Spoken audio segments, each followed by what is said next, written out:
Okay, folks, we are live here, and I believe the live streams are working on Facebook and YouTube. Uh-oh. I'm seeing them. Hold on. My other computer, I need to mute this because it's like me talking over me. All Oh, right, uh-oh. good. That might be me. Sorry. No, it was mine. It was literally coming out of my computer over here. Oh, good. But all right, folks. Well, welcome to Fright Lounge, episode 22, the show in which the best horrorologists in town will discuss horror media with the seasoned fans, as well as helping newbies decide if they want to get into horror. I, of course, am your host, Rigor, and joining me, as always, is my co-host, Bill Van Ryn. How you doing, Bill? Good. How are you doing? Doing good. Busy, last minute crap. I had something I was trying to find to show everybody, and I'll explain that when we get to that, but I couldn't find it. But also joining us once again is Michael. What's happening, dude? Hey, not much, just hanging and noticing once again that Bill is in the red zone, and it's very difficult to make out his features except for those little black eyes that are floating around above the cigar. That's We the like way to I call it like the it. Mario Bava That's zone. yeah, that's the way he like. Yeah, right. It's the real me. I see. Okay. And of course, with us once more is the Prince Regent of electronic dance music, Dantes Alexander. Welcome, Woo! Dantes. Glad you're here, and you've got some exciting news for us, don't you? It's Regent. Oh, you're muted, Oh, You're Dantes. muted. your microphone is muted. Thank you. Thank you There we guys go. for all of this warm reception. Sorry I couldn't make it to the last show. Um, but I'm working on a lot of new music. So I've just been really busy. Um, Stay tuned for that. And of course, all of you guys will have the scoop on that before everyone else does. So yeah. Hey, Nice. Dantes, when you release new music, is it primarily on Spotify where it's available? No, it's available everywhere, but actually moving forward, there's going to be a change with that. I'm only going to be releasing a single to the DSPs, and then everything else will go to CD, which will be direct to consumer, or you'll have to pick it up, at the record store. So, Super Cool. old school. I like it. I know, well, me it too. also is about, reclaiming ownership. Like, it's not, we don't know, if these platforms will be around in 20 years, and everyone here is a big, lover of physical media, so why not? Nice. Agree. All right. So we've got a first segment here that I came up with. It's called Fright Finds. And basically, I came up with it because I found something cool. I went to the wife and I went to a store. It's called Goodwill by the Pound. It's spelled Buy, and you literally they wheel out these giant trays full of stuff that they can't sell in the regular store because it might be like a CD missing the case or something like that, or anything could be shoes, whatever. And you literally you purchase it. It's like $1 per pound, and we got like a ton of crap for like $12. And you wheel the carriage onto this scale, and they of course subtract the weight of the carriage, and then that's how they charge you. And it's pretty cool. So I found this item, and I'm going to share it here. I found a Ooh, bunch of things. excites me. How come I don't have that here? I love that. I know you got to just do a Google search. You'll probably find one in your state. Can you guys see this? Yeah. Hmm. Yes. Yeah, Ooh. it's a bunch of keychains which with the Universal monsters on them. So I was kind of psyched to find that. Super I love dope. that Wolfman one. That's Igor, are badass. you mailing me one of these? If I had multiples, I would. And then also here, I'm going to stop the share again and pick another picture because I was mentioning at the top of the show, I was looking for this because of tonight's show, and of course, the time I need it, I can't fucking find it. So I'm just going to have to Yeah, share this. I can relate. It's like, It's the way it is. That's when I'm at school. I prepare something, I make copies, and then when I'm ready to give it to my students, I'm like, okay, I just had it in my hand. Where did it go? yeah. I spent like 6 minutes looking for it, and they're all thinking, what an idiot. So I have the vinyl record soundtrack for Ooh. It's Blacula. a great record too. I love Gene Oh, Page. it's hot, isn't it? I love that soundtrack. It's so super sexy. Unbelievable. It really is. It's It so almost good. as good as the Shaft soundtrack. You know. Yes. Yep. Yeah. By the way, while I was looking for Blacula, I stopped sharing, right? Yeah. Yeah. Yeah. Yeah. Oh, there it is. The Shaft Oh, here it is. Isaac vinyl Hayes. soundtrack, and it's a double record setup here. Beautiful. And I forgot I even had this. I was like looking for it, and I was like, "Oh man, I have got Shaft." And then That's I awesome. have a bunch of others, so I'll just show them real quick, so we don't take up too much time here. But I'm very proud of these. I've got the Blade Runner soundtrack by Ooh, one of Vangelis. my favorites. I got that. Ooh. Vinyl. I love vinyl. My daughter gave me this a couple years ago. Stranger Things. Oh my God. Yeah, that that I was actually surprised that got released on vinyl. They normally don't do things like that for Yeah. So that was cool. And then I picked up these two in the last couple of years. This one is the soundtrack to, I don't know if you could see it, Only Lovers Left Alive with Tom Hiddleston and Tilda Swinton. Oh Yeah, yeah. yeah. I love this That movie. was good. That was a good movie, actually. I did enjoy And it. then, of course, you gotta have Make Them Die Slowly, aka Oh, wow. That's great. Grindhouse releasing. yeah. Wow. Every time these things pop up on like I'll get the notifications via email about these vinyl records, and they're like usually limited edition, so I'll grab one if I'm really interested in it. All right, so let me get back to my notes here. And do you guys have anything that you wanted to share at all? Ah, shit, I forgot to no, it's something that we found recently. Anything, yeah. I mean, Anything. Crap.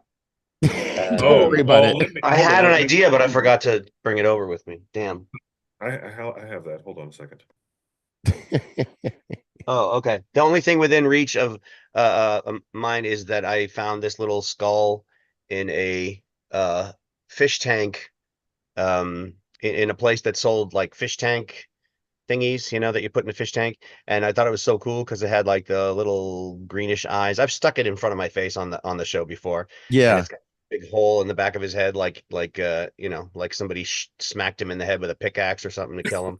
And it's got like a little hole in the bottom so I can sort of put it on my finger. And it's just become, I found it, God, I don't even know, like 15 years ago, and it's become like my little companion. It's right next to my bed, next to my clock and my little light. Memento mori, remember you will die. There you go. So I don't know. Boy. That's my. I You have hear other that, stuff boys from and it girls? Remember, you will die out there. out of my reach. Yes, you all will. Live your Oh, life but not to its me. fullest because you have limited time. Tick tick tick. Wow, this Well, episode is so up already.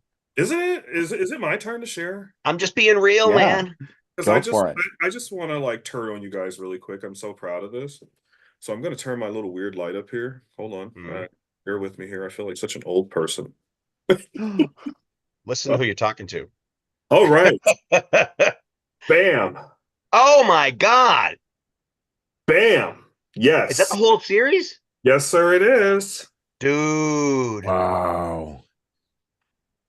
Oh my, Wow! that's And amazing. Is you that won't- Blu-ray? No, DVD. Straight up DVD. Okay. Straight up DVD. You won't believe the price on this find, fellas. You won't. I felt so guilty. After I grabbed the fucking Wrath of Khan and all the other fucking Star Wars VHSs and Star Trek VHSs, I swiped this shit and they were telling me that it was $15. 15. Wow. They haggled it down to $10 because there was no sticker on here. So I'm so proud of this here. That's awesome. Oh my Damn. God. So, in fact, actually, I think I might end up watching this later. But yes, I am so excited about this. I knew you guys would. Wow. That's That's a so beautiful find for Isn't sure. it really? Yeah. My biggest, even as a little kid, I was more interested in the hot women on that show than I was. Erin Gray. I mean, as a kid, I was just like, she's so pretty. I get a whole bag full of VHS tapes that I picked up recently too, and a bunch of them are Knight Rider ones. That some of them are Oh, like no behind the way. You scenes. just totally outdid my little ass. Damn. I'll grab them at one of the breaks just to show Buck you. Rogers is harder to find, I think. I think so too. Shit. Hey, Than look. Knight Rider. Hey, come on. Let's make a trade.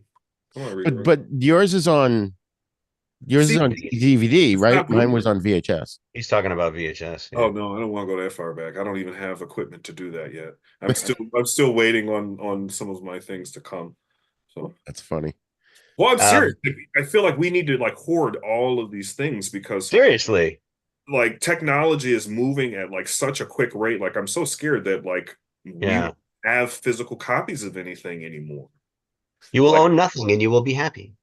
I'm already not happy. Shit. And I'm a musician, so I already feel guilty about, all of these new, Uh, streaming platforms and even watching shit on like Apple TV or Hulu. I know that the artists aren't getting paid well for that, but mm. they would be getting paid more if we actually purchase physical media. So guys out there, please support your artists. Support it if you love it. Absolutely, absolutely. Bill, do you have anything you want to share? No, just my undying love. That's all I have tonight to put on camera. So when is the drive-in asylum issue coming out? The one that I did the TV guide stuff for you. Oh, well, that's not coming out until later next or this year. Oh, okay. There's an issue between that one and the one you contributed to. Okay. The next one that's going to come out is issue number 26. I've been working on it nonstop for the last couple of weeks. In fact, we took a brief hiatus on the weekly live stream just so I could work on the magazine for a while.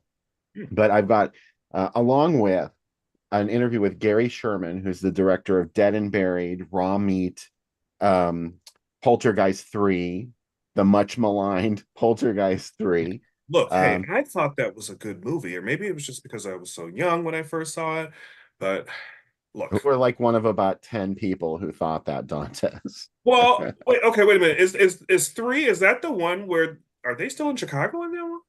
They're in No, it's the Chicago. one with the evil preacher. Oh yeah, they're in Chicago, but the evil Thank you. preachers.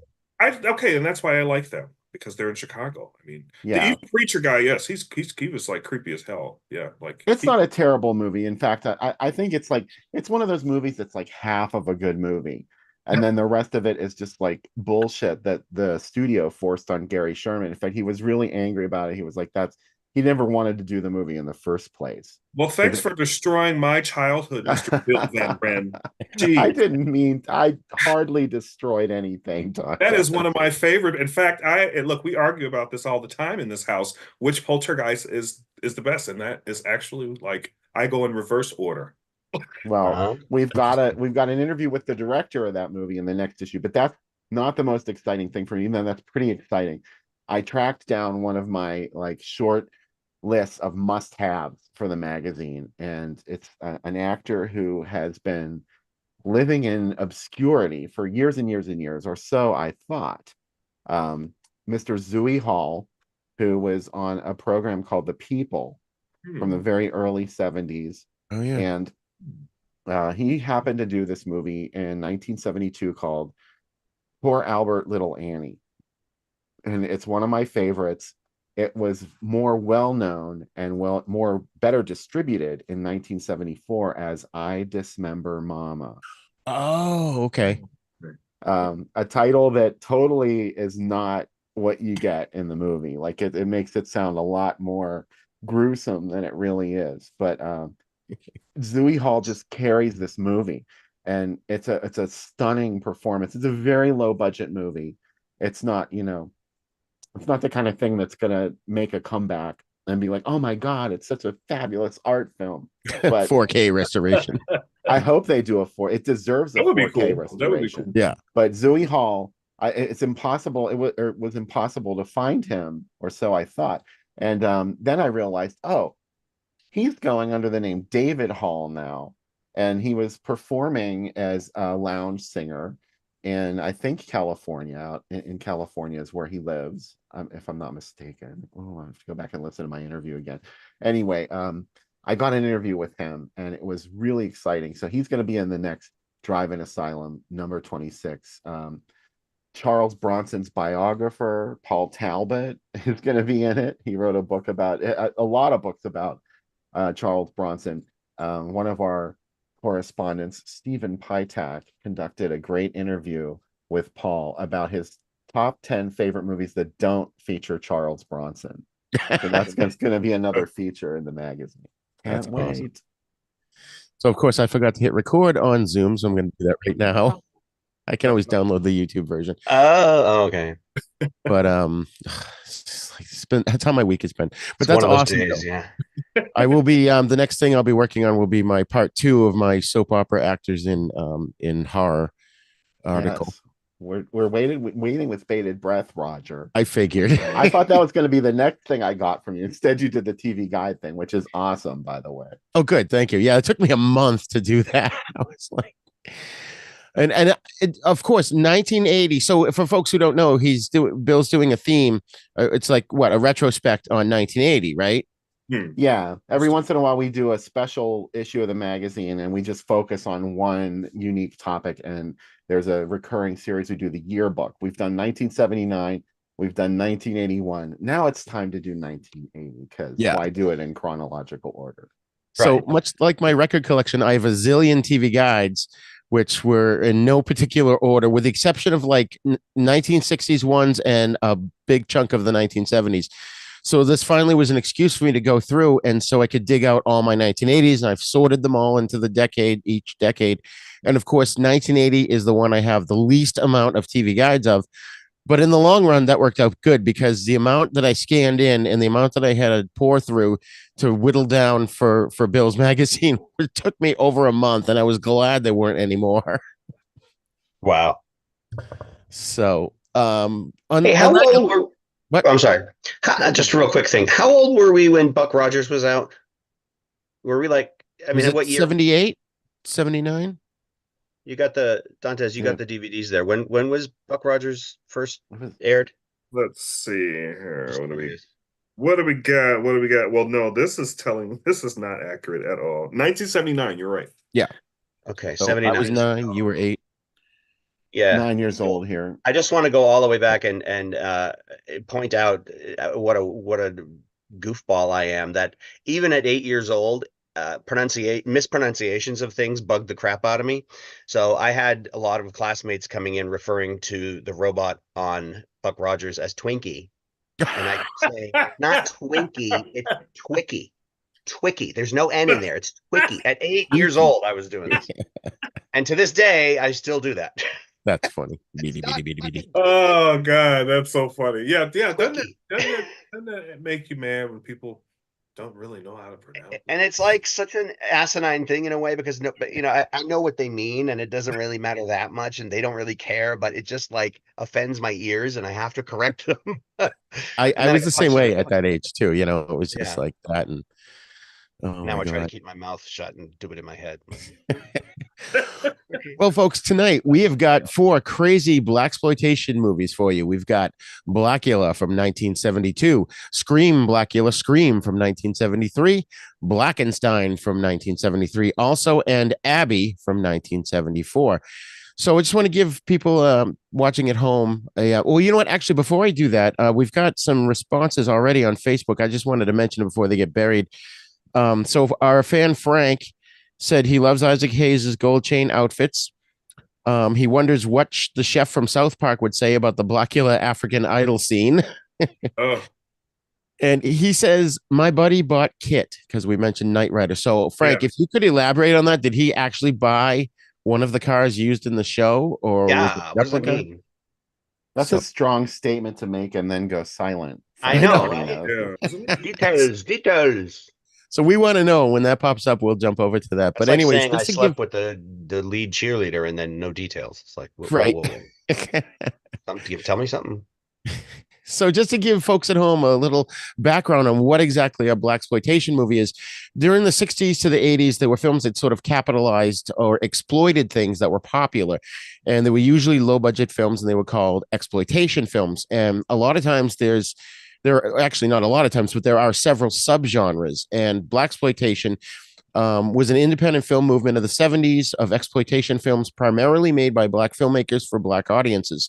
A variant of the exploitation film, which consisted of low to mid-budget, non-mainstream U.S. genre films released between 70 and 75, starring Black actors in key roles and originally intended for Black urban audiences. And a lot of these films ranged from like all different genres, including crime films like Black Caesar from 73, Blacula, of course, and just many others, including Westerns and all kinds of stuff. So there's a lot out there, and we're really just sort of scratching the surface here today. In fact, I was thinking we should have added one called Sugar Hill, which is a Blaxploitation zombie film, which is actually one of my favorites. And I'm sure, Bill, you love that movie too. We'll I add it to love. another episode about zombies Yeah. or something. Yeah. Yeah, we're gonna have to do another There's Blaxploitation too one. many to just fit into one episode. So Yeah, I have to confess, I had no idea what blaxploitation actually was until we started. I had to look it up to be sure because I had heard Roger mention it many times and I didn't know what it was. I thought it was like white filmmakers exploiting black something to make money off of them, but not. And then when I it started was. watching Got it wrong, Blacula, Jab Turkey.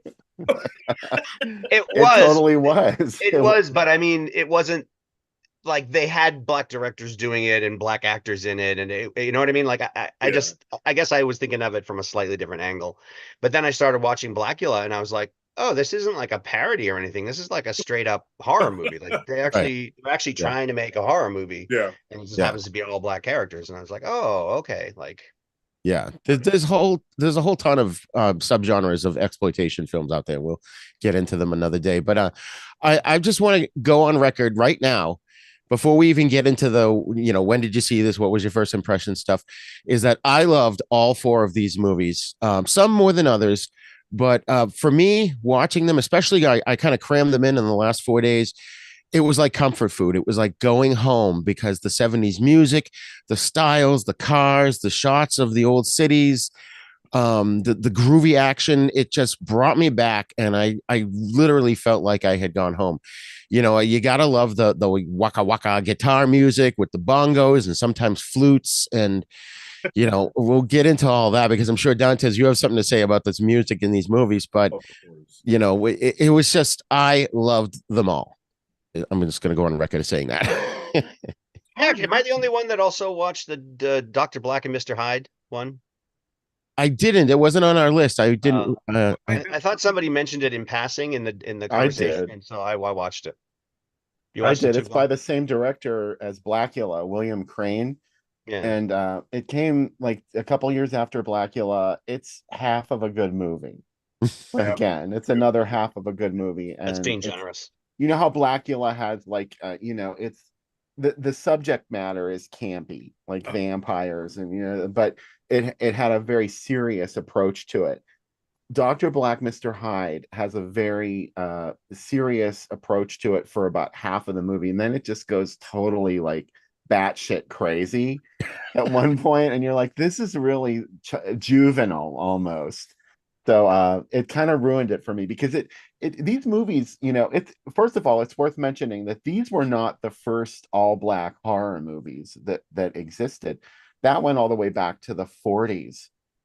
There were all black films that were made for black audiences, and there's a great one called Son of Ngagi. I think it doesn't really have any. It's not a sequel to anything, but it's worth mentioning because like these movies portrayed black individuals as ordinary people, and as like they were not caricatures for the most part, especially in Son of Ngagi, because it's about a couple who inherit a house from somebody, from a woman. Not only is she a woman, but she's a black woman, and she's a scientist, which there's like nothing stereotypical about her at all. She's just like, she's this genius person, and she owned this big mansion. It happened to have a monster in the basement, okay, because it's a horror movie. That's But awesome. it's worth looking out. But the blaxploitation films of the 70s, that was more of like a marketing thing that film distributors like American International Pictures had a lot to do with most of the movies that we're talking about tonight. And it was, it was a company owned by white people, but they did hire black filmmakers to make it. And, maybe these were filmmakers that got a break because there was suddenly people were willing to spend money on a project helmed by them. So it was sort of like a necessary evil almost. Yeah, it was. Interesting. All right, so I've got something special I'm going to share with you guys, and I don't know. For me, Saturday Night Live has not been funny in decades, but I remember when I sat down to watch this movie, I kept remembering this particular skit. So I'm going to share it. Let me just make sure it's all set up properly. It was when the comedian Sinbad was a guest on the show. Oh God, I can only imagine. And of course, it's making me play the ad ahead of time, so that's kind of a pain in the ass. But where is it? They did a. It starts off. I'll just tell you, and we don't have to watch it. But I don't know if anyone remembers. I mean, I don't follow sports, but if you remember the tennis player Monica Seles, she would always do this when she played. So it was they did a sketch about her at home, and like every time she like goes to get something out of the fridge, she's like, you know. That's so funny. So all right, so I'm gonna share this. Why is that doing that? Here we go. Okay, I'm gonna share this. And let me know, obviously, let me know if you guys can hear it. Of course, why is this in the way? I'm trying to go full screen. I can hear it. The 1972 but I can't see it. tale of horror, now fully realized by Francis Ford. There we go. Oh God, Francis Ford Coppola, huh?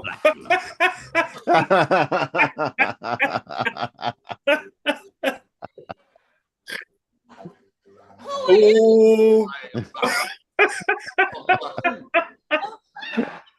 I love how his hair is like Gary Oldman to the movie.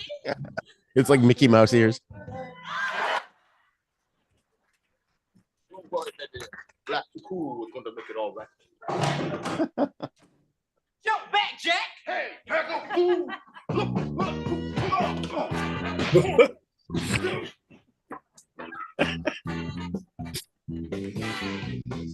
I love the wallpaper. Word of advice: always bet on black. Right, it almost sounds like him. He's a bad blood sucker. Now back to At Home with Monica. Oh God. God, all right, stop that. There. Yeah. I heard it. Oh my God. So yeah, I just had to play that because that I was running through my head the whole time. All right, so if my notes decide to show up here, oh, there we go. So Blacula from 1972.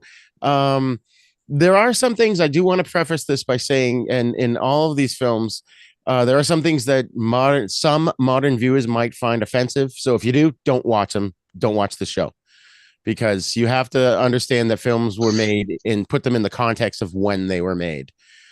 So basically the synopsis here. Oh, wait a minute. Hold on. Frank has chimed in. He said, my buddy bought Kit. Then we asked him. He said, yes, the car from the show. It doesn't drive itself, though. Wow. Even that's not enough detail for me. Okay, but all right. It must be one of the ones they used in the show, I would imagine. Yeah, but that's still okay. All right. So anyways, here's the synopsis of Blacula. An 18th century African prince turned into a vampire by Dracula himself finds that wakes up in modern day Los Angeles. That's sort of a real brief thing of what happens. Basically, back in the day, in like the 1700s, he's like sort of an emissary from Africa trying to, I don't know why, but he goes to Dracula to negotiate maybe stopping slavery, and Dracula ends up biting him, locking him into a coffin and putting the wife outside so she can literally die while she hears her husband Mama Waldi suffering in the coffin. And from there, his stuff gets bought back in the modern times, which is the 1970s. And these two art dealers sort of buy the coffin and all the stuff from the castle, and it just gets out of control from there. So it's an interesting fish out of water tale without sort of being stupid and silly. Like sometimes, you got movies where there's a character from another time period that ends up in the modern day world, and it could be silly, but I thought they did a good job with this. Thoughts? You guys better chime in, because I'm going to be Johnny One Note for most of the show. So you Don guys says, go. Yeah, I'll go. I mean, yeah, what I enjoyed most about this film, well, first of all, I saw this movie actually when I was a kid. And when you're a kid, you don't really appreciate the gravitas of what it is that you're watching. I always just thought it was like, such buffoonery, honestly, to tell you the truth. It was one of those films that, like I was telling Rigor before, we started. It was one of those movies that I was told I had to watch, otherwise they would take my black card from me. So I had to watch it. Yeah, I Um, have to get that updated every so many years, don't forget. there was an episode of Chappelle's Show where they were trading races, and I believe I was up for a trade, so I had to, I had to, watch the Blacula movie. But anywho, um, I thought it was absolutely fucking hilarious when Blacula started running through the motherfucking train station. Can I just say that? And he was such a gentleman, and he stopped to pick up her fucking purse. Yeah. I was like, boy, this is like the most romantic version of Dracula, unoffensive version of Dracula I have ever seen. I don't know if anybody else felt like that.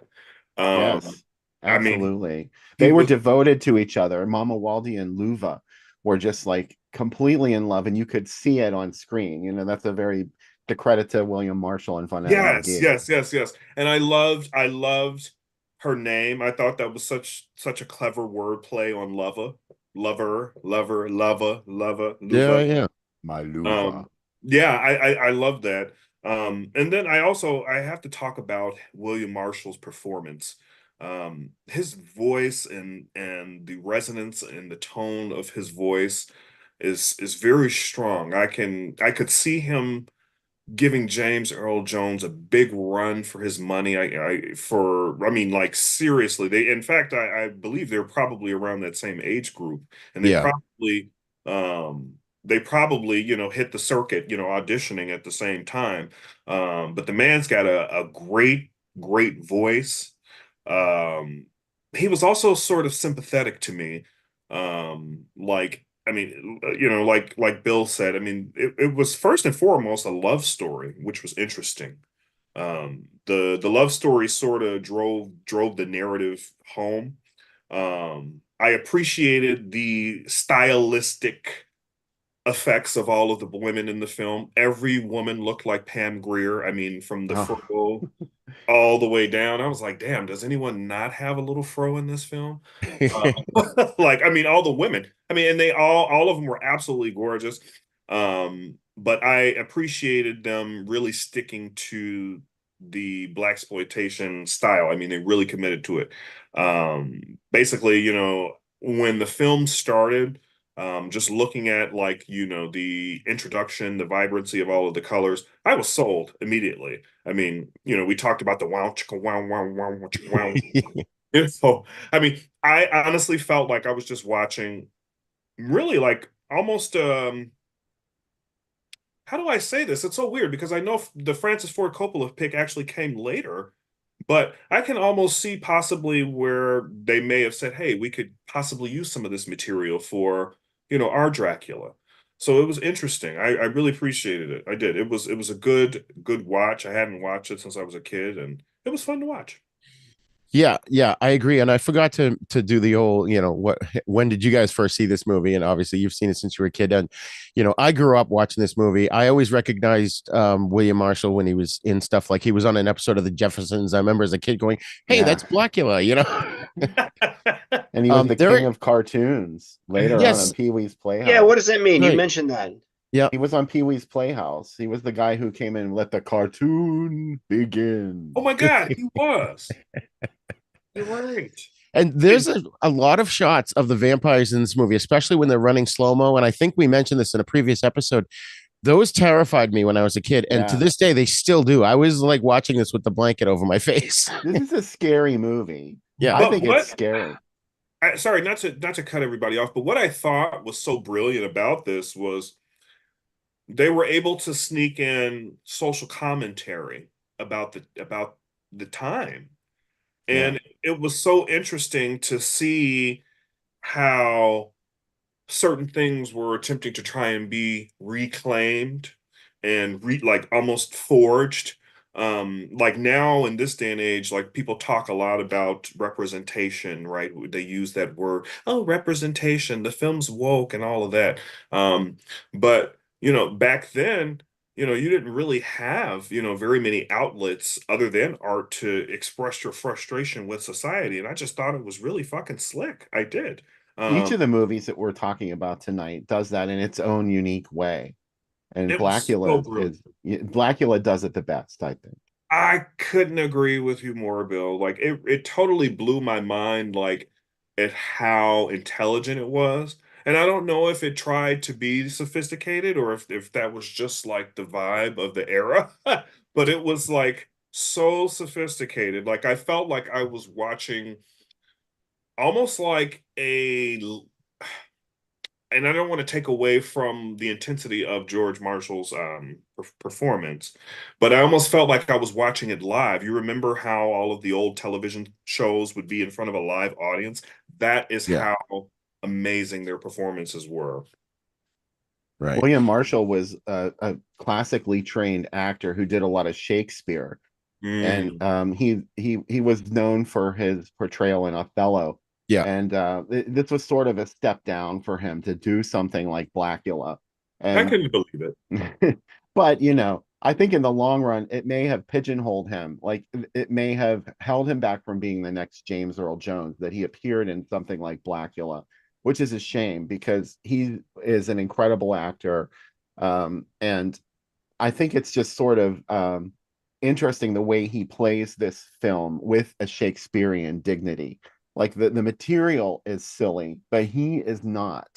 And that's what sort of grounds this, and that's what makes this movie work better, I think, than some of the other movies that we're going to talk about tonight. Even the sequel, Scream, Blacula, Scream, there's a little bit of like, a little bit more silliness in that movie, but Bill Marshall is never not serious. I mean, he never winks at the camera. He just Right. plays it like a Shakespearean tragedy, really, which is what it is. It is a tragedy.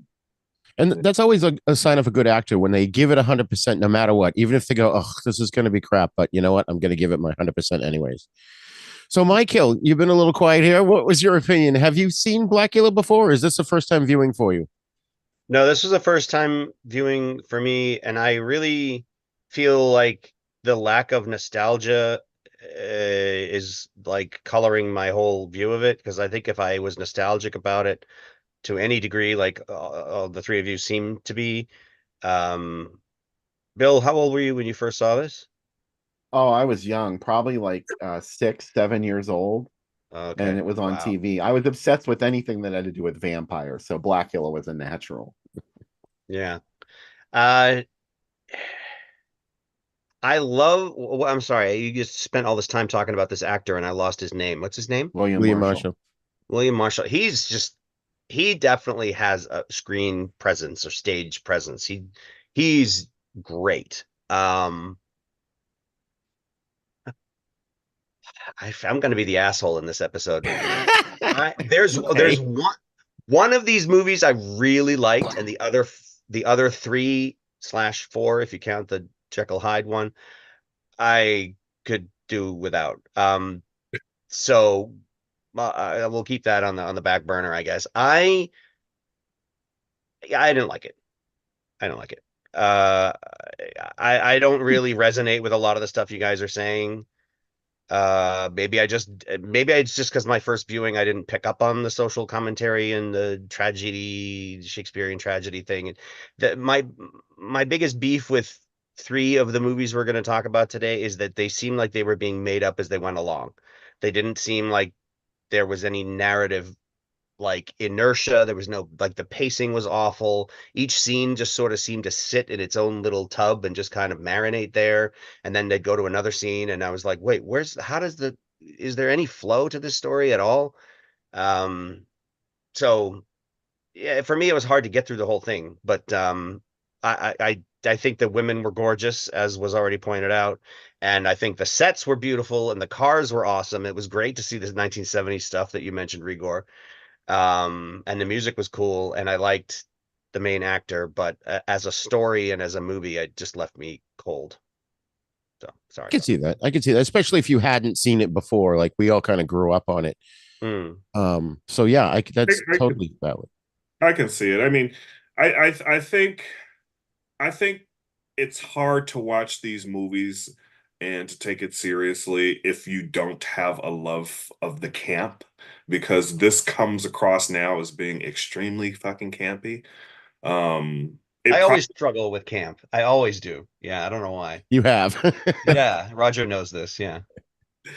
I mean, it is very. I mean, it was very, very, very, very campy. But we also have to remember that these films were essentially made with like a few $1,000s at True. this. We Yeah. talk about independent films now being like 20-25 million and shit, but these films are put together with probably like 50 grand. Yeah. And you can tell, Michael, right? I mean, Mhm.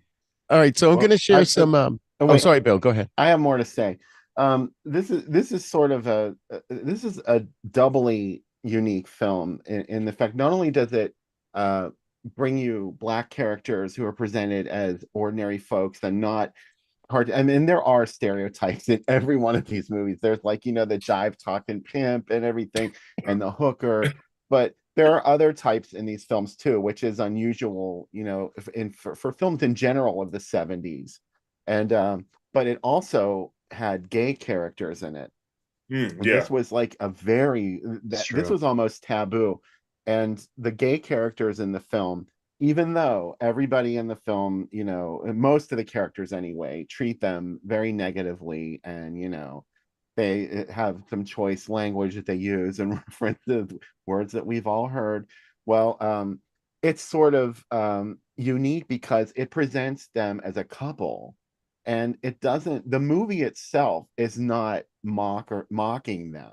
In fact, it has them on screen interacting. It presents them rather in a loving interracial relationship too. There's a white dude and a black dude in this couple, and that was like that you just didn't see that kind of thing in movies. Right. And if you did, it was presented in a very negative way in those. Of course, in this movie as well, they meet a terrible end. They get turned into vampires.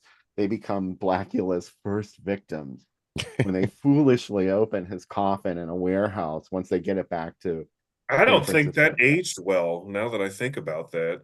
If they were Yeah, gay and they were bit, then you know where I'm yeah. going with this. Uh-huh. Okay, all This right. was 72, so we Yeah. didn't know about those things I yet. think that's so awful. That just kind of turned my stomach actually now that you just said that. Um, so anyway, it was just sort of, and to me as a kid, because I was a gay kid, and I dare not say that to anybody at that time. And it was it was interesting to me to see that. I'm like, well, here's a couple of dudes in this movie, you know, even though everyone calls them names, but so that was Blackula is groundbreaking in that way too. That was the point I wanted to make.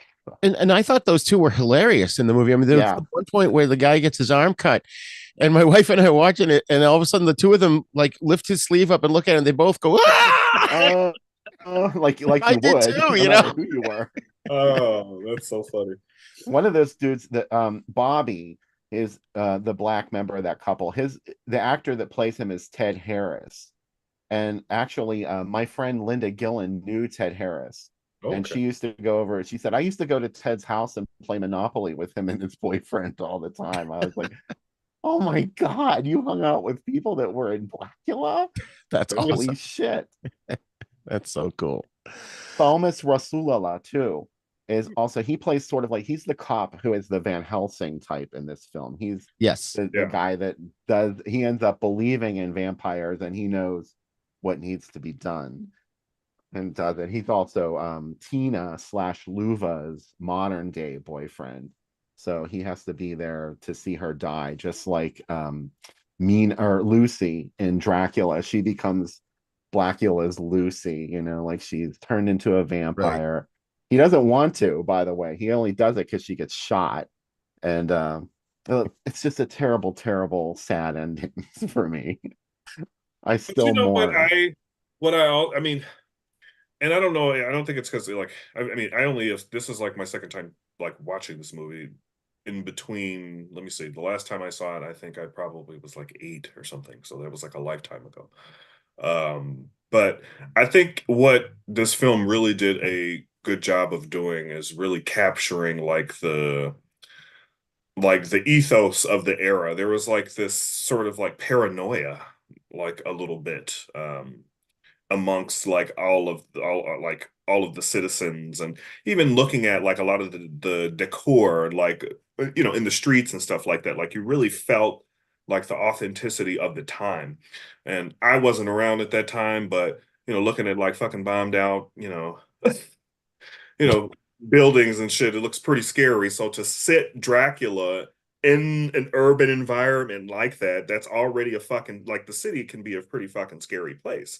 Right. Then you go and add like this, Shakespearean big tall black motherfucker, you know, riding, down the street, and like when he first got there and he confronted her, she took the fuck off because that was unusual. You didn't hear people speaking that well of English, and at that time. So just for me as a black person, like had I been around at that time, I would have run from him too, because I'd say, geez, why does he speak like he's from like old world Europe? He's not from around here. Which, by the way, I watching the movie, right? I looked at my wife and I'm like, I want a cape. I'm gonna get a cape. He And was she's cool like, in that cape. She's like, you can get a cape, but you're not wearing it out anywhere with me. All those running scenes too made that cape billow out behind him. Yeah. There was a few awesome shots. Oh, and I meant to take screenshots and I didn't do that. But let's because we got to get on to the three more films. So let's real quick. I want to talk about the cast a little bit because of course Marshall Williams. I'm sorry, William Marshall. I keep doing that. Who played Prince Mamuwalde, aka Blacula. He was also folks at home, if you are a Star Trek fan in the original series, he was in the episode The Ultimate Computer, and he played Daystrom in that. Vonetta McGee, who played Tina / Luva, she was in Shaft in Africa, The Eiger Sanction, and she's also in an amazing spaghetti western movie called The Great Silence, which we'll be covering on my show, The East Meets the West, some point soon. So and then Michael, you might. She's gorgeous. Yes. Yeah. And Michael, you might remember this. Bill, you mentioned Thalmus Rasulala. Rasulala, I think is how you pronounce it.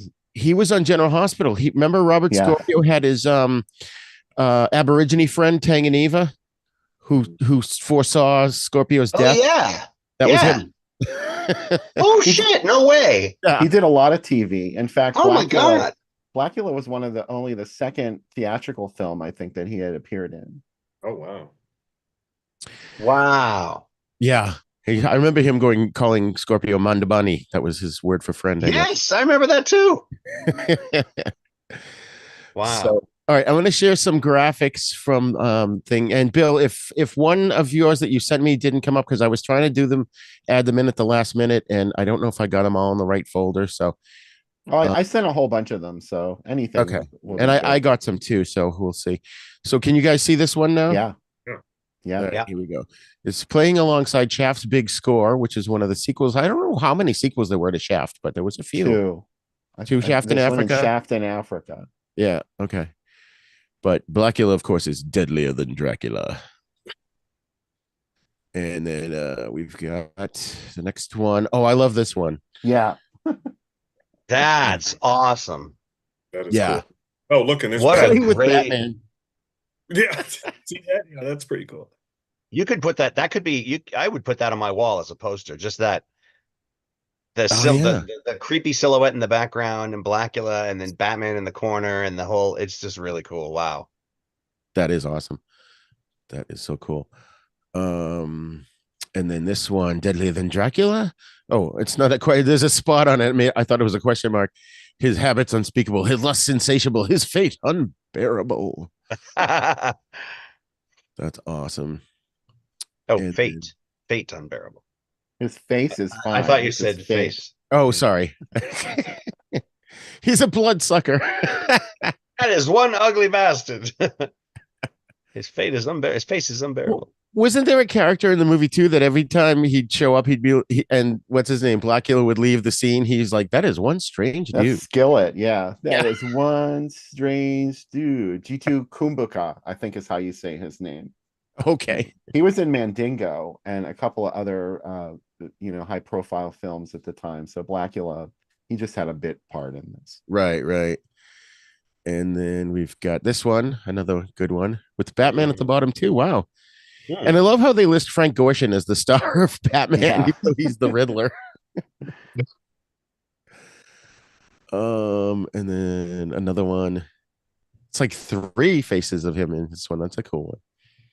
Now showing at 2 theaters. Oh my god. It's kind of too much in one poster, don't you think? Yeah. So this one, we don't have to read the interview, but that's Gene Siskel, by the way, over here. Oh Really yeah. He liked loved it. this movie. 3 He stars. loved Count Yorga as well and the sequel, and he also loved Scream Blacula Screaming. He argued that Scream Blacula Scream is better than the first one, and we'll get to that, whether we agree with that assessment or Count not. Yorga was the first modern day vampire film, but Blacula was close behind. Was Count Yorga before Dracula AD 72 from Hammer? Yeah. Count Yorga was like, it was conceived in 69, but by the time it came out, it was 70. That's right. You're right. Because I just watched that recently for my blog. Now here's just a picture of him again. We don't have to read it, but this was from Scream Blacula Scream. Again, Gene Siskel, and he says a sequel is better than the original. Successful sequel is a rarity, but this one didn't come as a surprise. So I kind of threw all the Blacula ones into the same thing. And I threw this one in because I just want everybody to see what else was playing at the time. Cleopatra Jones, another Blaxploitation film with Tamara Dobson. Favorite of mine. Bernie Casey and Shelley Winters, too. So, dig. Bernie Casey's in Dr. Black, Mr. Hyde. That's He's the right. lead character. I got to watch that. I guess I kind of dropped the ball when you suggested it to be in our lineup, but you can't do everything. There's more That's great. episodes to do. You got so much going on, man. I know. You know. So here's another shot of William Marshall from a newspaper article about it, which I'm glad it got a lot of press. I mean, apparently this movie was a big deal, which is good. Denise Nichols is beautiful too. She's the photographer. Yes. That's scary when he gets her. That was scary. That was scary. That was a scary terrifying. Cheesy, but terrifying. Here we go. It's playing with the burning. This must be from 1981, right? Yeah. Look It was still playing theaters every once in a while in 1981, if you can believe it. The Legend of Terror is no kid for it. But by the way, if Michael and Dantes, if you haven't seen The Burning, it's got a very young Jason Alexander in it who has a full head of hair. No way. Get out of here. That would be a sight to see. That's really awesome. good. It's not a special effect. Oh wow. It's not a special effect. I didn't know he had hair. Ever since I've been here, he hasn't had any. There was a time. Wow. And let me see if I have any more. So that was from that one folder, the Blacula films. Oh, we got some Dr. Black and Mr. Hyde. So let's show those real quick. And then since we're not, you didn't have to show them. I thought maybe for some reason I thought we were doing that movie, but I apologize. No, it's fine. I'll just share it. It won't take too much time. Where it is. So, Bill, do you want to tell us a little bit? I mean, obviously, we all know the Dr. Jekyll, Mr. Hyde story, and what makes this one unique in a Blaxploitation film? This was an AKA called the Watts Monster. This was actually 1979. It was reissued as the Watts Monster. And Dr. Black, Mr. Hyde, like I said, it's half of a good film. It starts out great because Bernie Casey is this doctor. And of course, a brilliant doctor. He donates his time free of charge to help poor residents of a local ghetto area in Los Angeles. And a lot of the people that he treats, a lot of the women that he treats are prostitutes. And one prostitute in particular becomes like the female lead of the film.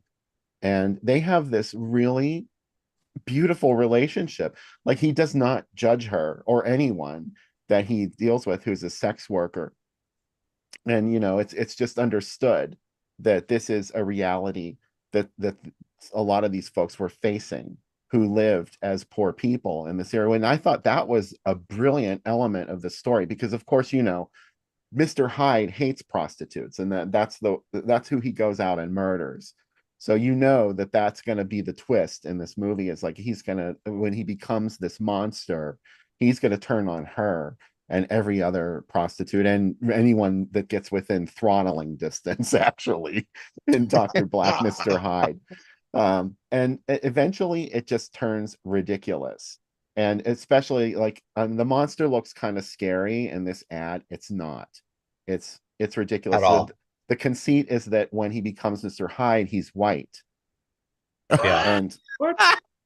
Yeah, he has Yes. white hair. It looks like he walked through a big poof of powder. yes, and that's what we're supposed to believe, that the black folks in this movie mistake him for a white person, and Get outta here. it's just not happening. That's But not like white person, like white, like undead white, like vampire white.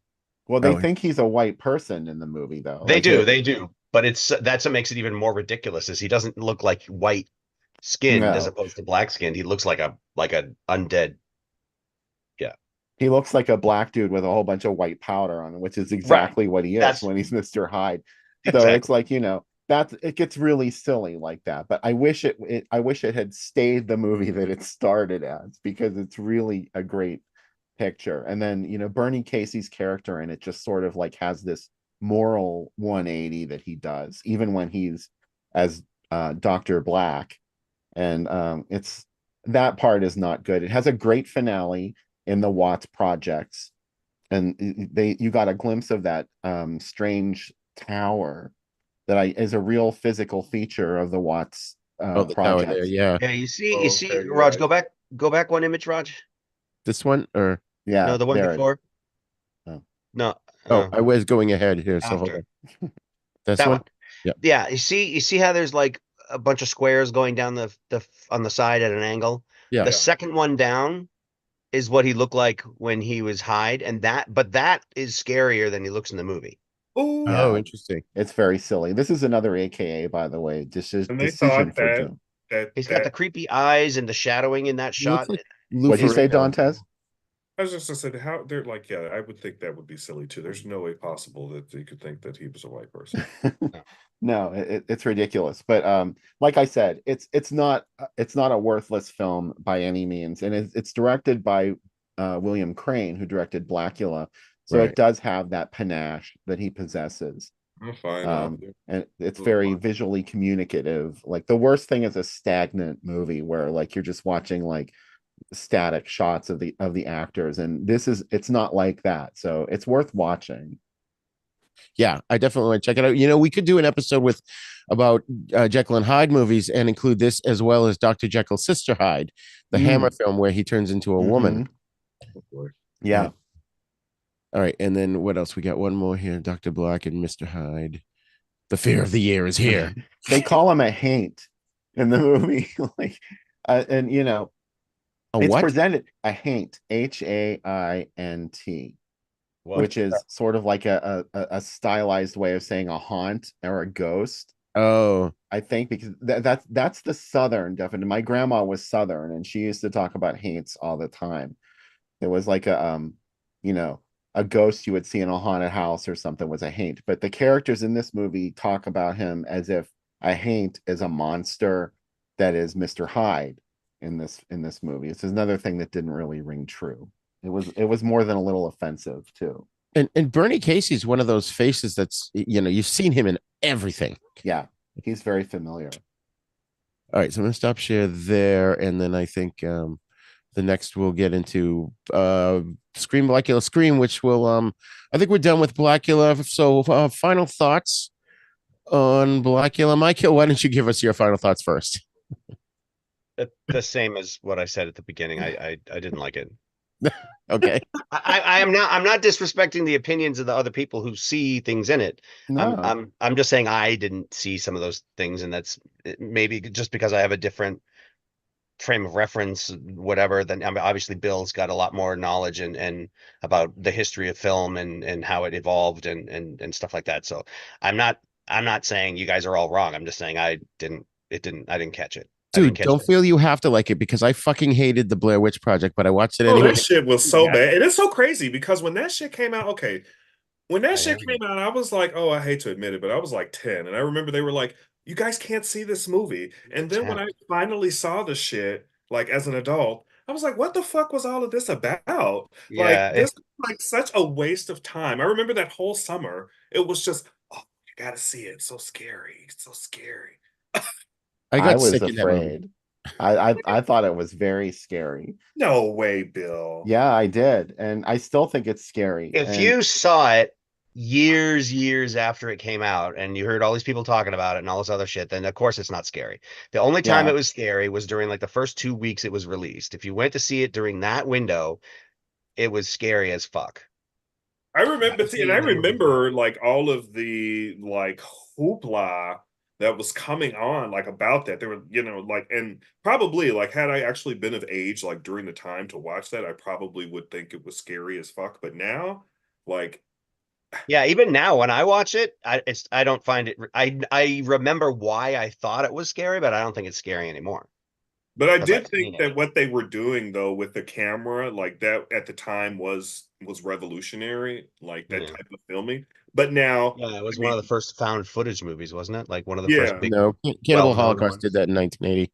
okay. Well, yeah, I mean, One of it the was the first first. mainstream, well-known ones in the modern-ish Yeah, day. it Like, Right. was the Okay. Yeah. first movie I'm that not was saying the made for first one about ever. $10 and then made millions. So that was what made everything found All right, footage we all already of a have like sudden. 5 movies for this episode. Are we going to get off on a Blair Witch, or are we going to get back on track? All right. Let's move on to Scream Blacula Scream from 1973. The synopsis is the vampire Mamawaldi, who was he died by the sun in the last movie. He's back as Blacula, resurrected by voodoo, and he goes on a killing spree. So this is a movie I remember looking forward to this when it came on. If the first Blacula wasn't on TV, I would settle for this one because I liked it. Personally, I felt this plot for like the first 2/3 of the film was kind of aimless. Like he didn't seem to have a purpose till towards the end of the movie. Mm.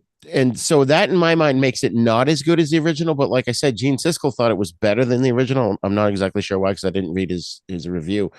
But I still think this was fun and scary. They still do the slow motion vampire chicks, and I think the vampire makeup is terrifying. And I hid under my blanket this time around too.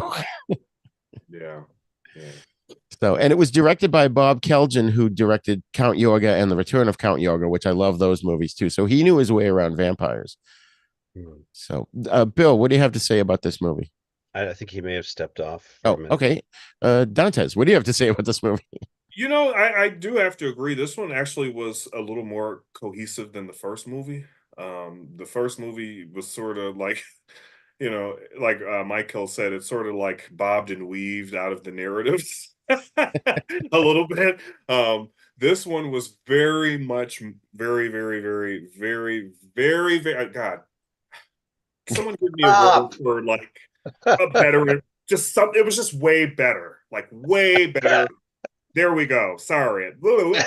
Um, but I appreciated the full script that they pumped out for this one. I appreciated the voodoo narrative that seemed to have been a very popular thing back during that time. In fact, when did gosh, what is that other voodoo movie? I'm not going to get off into the movie because we do this a lot. But I did appreciate that element of it. But I don't know if this is the reason why they decided to go that route. But during that time period, like in the 70s, like African Americans were just starting to come into like their cultural identity and learning that they come from these different countries in Africa, and so I thought that it was them again like trying to weave past history of religious practices into modern, so it was good. It was an improvement. It was an improvement. Michael, what was your opinion? You actually reminded me when you were reading the synopsis of how much I actually did enjoy the death in the first one, because you mentioned in the synopsis like, oh, he died by sunlight in the first. Actually, excuse me, I remember really appreciating the way they showed him dying, Blacula dying in the sunlight at the end. It was like this big drawn out thing. You could see maggots. His skull was like falling Yeah, apart. There was like yeah. flames and stuff. I was like, that dude is dead. He's not coming back. And then he comes back. I think by the time I was watching this, I watched these two in the same night. So I think by the time I was watching the second one, I was already a little bit Fatigued. jaded and detached because I had not liked the first one. So I was kind of like suspicious going in. and I think that fucked up my objectivity. So I think I kind of shouldn't have watched them in the same night, but I kind of have the same opinion of them, because of that. And I didn't want to ruin this for people. We didn't talk about it, but I have in my notes. It said at the end of Blacula, why does his skull turn into a bowl of rancid, maggoty ramen noodles? That's true. Yeah.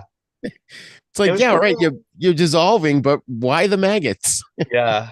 That's the exploitation part of Yeah. Blaxploitation. There you go. Excuse me. So, Bill, we were just talking about our impressions of this movie. What did you think of it? But can I? Sorry, one Yeah, more you thing. go. Sorry. Yeah. Go. Can we talk about Pam Grier for just Yes, like we must. We're going to talk a We're lot going about to, yeah. her. a quick second? Like, so that's how you know the movie is automatically better. Like and I'm not taking anything away from what is the young lady's name? Vonetta McGee.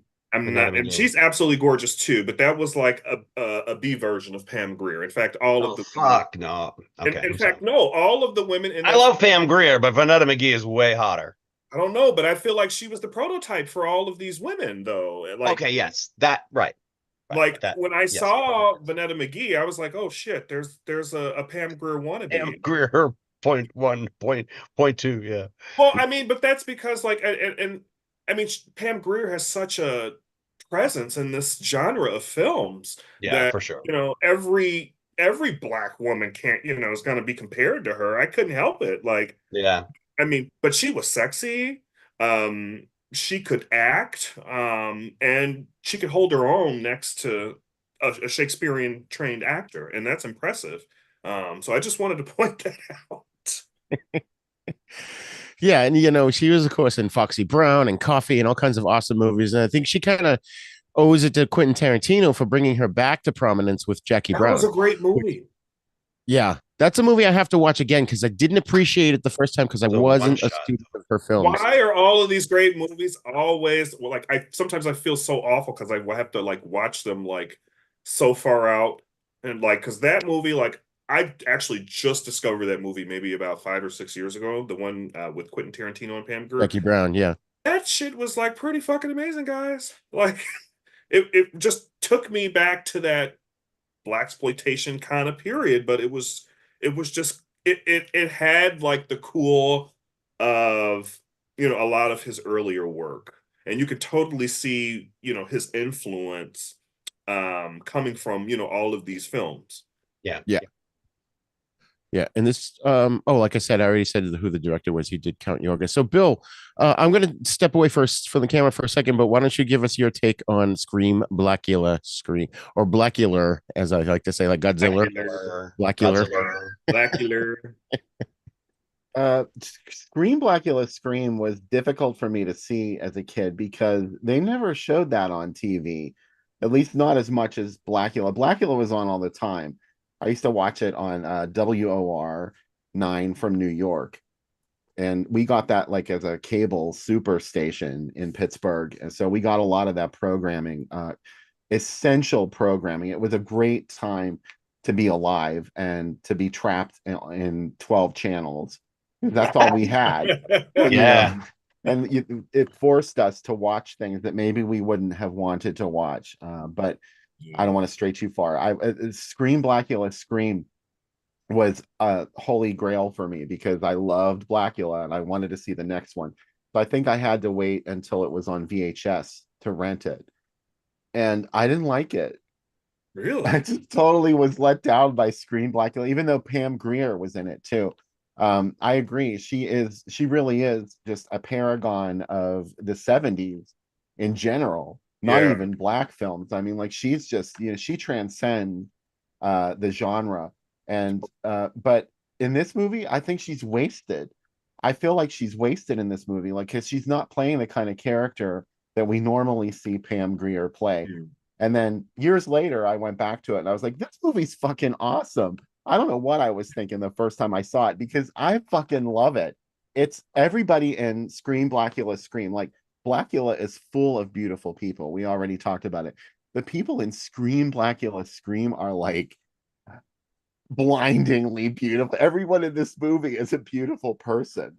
And I think that's great how they managed it. There's a party scene in it, and you're like, why can't I be at that party?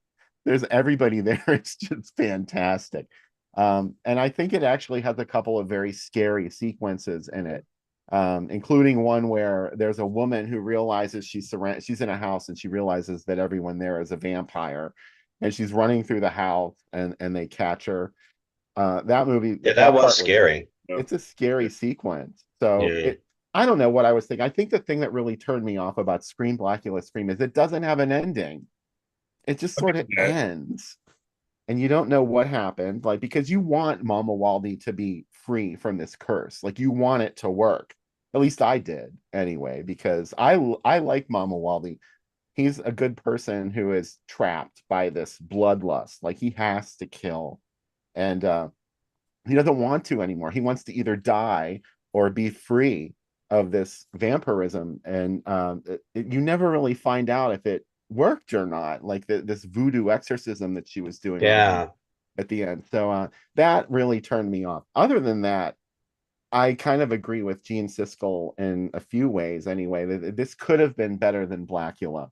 Ultimately, though, I gotta say the original that's my jam. Blacula Scream is just, half a star away. I actually do think, Rigor, you're muted. Sorry, go ahead.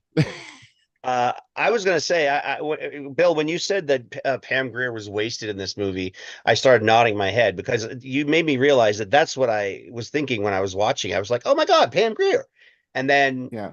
as the scenes went on, I was like, well, she's not that interesting a character. Like, it's great that they were able to get her for the movie, but I mean, she was a character, is fine. But I was like, I thought she would be like, they would have cast her in like I don't know, like the An given her like a ass-kicking role. really good role. Yeah. And she was just kind of like walking around and talking and listening to other people talk. And, I was like, well, what the hell? Just kind of wasted. I don't know. I thought she was wasted in the movie, but I also don't know the whole history of her filmography and stuff. But I I think at that point, recognized her. audiences were expecting her to be a kick-ass, and she should have been like a vampire slayer or something. That's something. Yeah.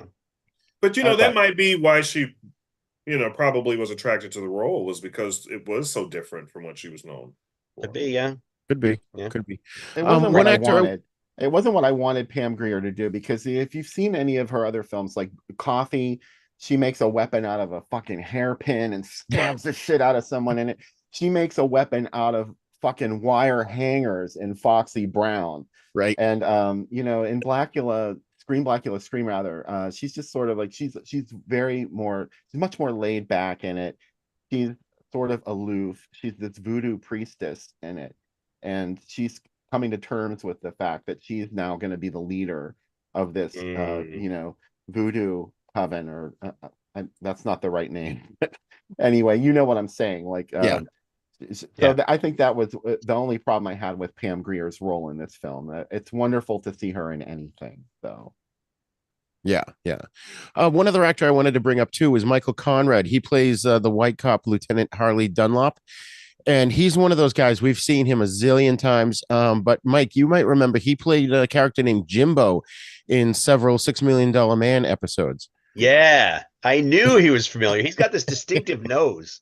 Yes. Yeah. And I kept looking at him in this movie going, I know that guy, but he's like younger. He seemed younger in this movie. But now that you said that, $6 Million Man. I don't doubt that he was probably a bad guy on Hulk in one episode or so. I'm guessing. Probably. I don't know. Who knows? But yeah, he had that like criminal look to him, and he was, or cop look to him, and he was used a lot in those. Yeah. So I'm going to share some newspaper ads for this. This one is Blacula meets his match as voodoo power challenges vampire fury, which is not exactly what happens in the movie. Right? Because she was trying to cure him. Yeah. Not attack him. Because when I was watching that scene, I watched all these movies twice each. The first time I was watching it, I'm like, oh, she's trying to kill him. And then I thought that was cool. That would, the mystic voodoo versus the vampire. And then when I watched it again, I'm like, oh, wait, that wasn't what happened. Yeah. I remember that they got interrupted and he like went ballistic. He was like, what are you doing? Yeah. Get out of this room. We're busy. that Coffee Spitfire is a voodoo priestess now. And again, there was no Spitfire going on. I love that word Spitfire. That's such a great word. Isn't Yeah. it? Oh, and it's playing with Dr. Jekyll and Sister Hyde. Oh, that's interesting. Oh, Cool. All right. So the next one is Scream, Blacula, Scream. The Black Prince of Shadows stalks the earth again. Nice. Oh, I can't read. There's so many things on my screen here. What are the movies at the bottom here? George is Mr. Black Fuzz and Top of the Heap. Okay. I mean, maybe that's the same movie, but it looks like they're Yeah, it's second big hit. So it must be one Top of the movie. Heap. And George, whoever's George, is That was Mr. a cop drama, Top of the Heap. It was Oh, a okay. police drama. My friend George. Hey, And George. I will love him and squeeze I'm him. gonna love him and hug him. Jim Brown and Slaughter. Oh yeah. I Oh, like that yeah. movie. He was in a movie. Jim Brown was super hot. I still love his Playgirl spread. Is this the Brad. same? Is this the Jim Brown that? Oh God. Oh. Yeah, it was Football like- player. Yeah, football player. Hmm. Oh, okay. It's like Jim Kelly and all those guys. I guess it's just. Rip Torn. What a great name too. Rip I know. Torn. That's a great name too. I've Oh, heard fucking great. so many horrible gay jokes about Rip Torn. If you can dodge a wrench, you can dodge a ball. That's what I always remember. Wait, that was him? Yeah. And he was Gary Shandling's manager in what was the show? The TV show that was like on HBO where Gary Shandling was sort of this Johnny Carson type character, and it was the whole show was about the behind the scenes, like his co-host. Oh, what was it called? And his co-host is like, Vince Vaughn just shit on my car. I don't remember the name. Oh, that's Because how It's on the was- tip of my I know tongue, what you and I mean. can't Yeah. think I of have to it. look that up. I have the book about it too. Too many bong hits. I can't remember. I've just got my own special drink here, but so the Black Prince of Shadows stalks the earth again, and they're having shows at 1, 3, 5, 7, and 9. So you should play those numbers. I sort of blocked out the beginning of the movie. Was there a legitimate way that he came back from being turned into cinder after the end of the first movie? Like, did he Yeah. come back to life in any kind of an interesting way?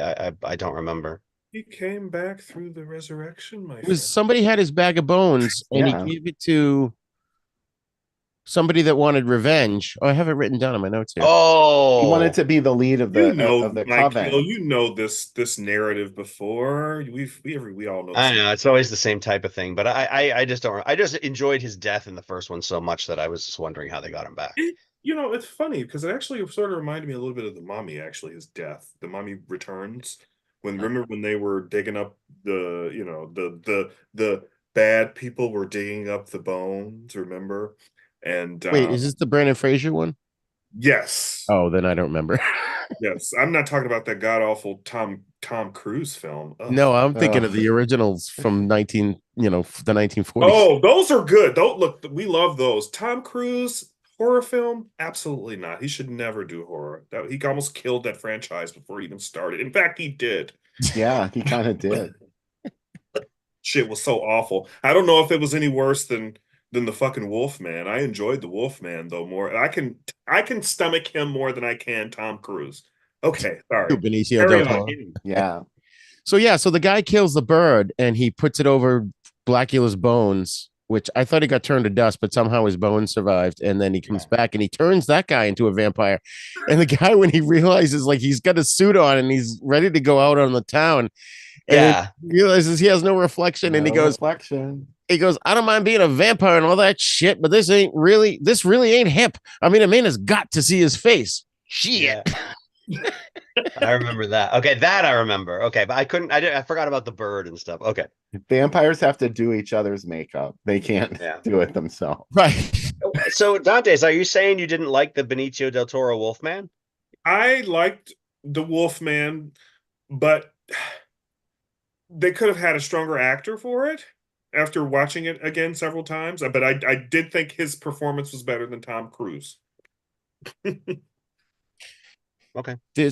I didn't hate the Tom Cruise one, but that's a topic for another day. But there's a I shot. look, my spouse loves that fucking movie. Like they love that film. We'll take that over the Brendan Fraser movie any day, or the ones from the 40s. But that Tom Cruise film, in fact, I'm gonna go in my chest and burn that shit after we finish. Don't let them see. Your spouse is not going to be happy with you if you do that.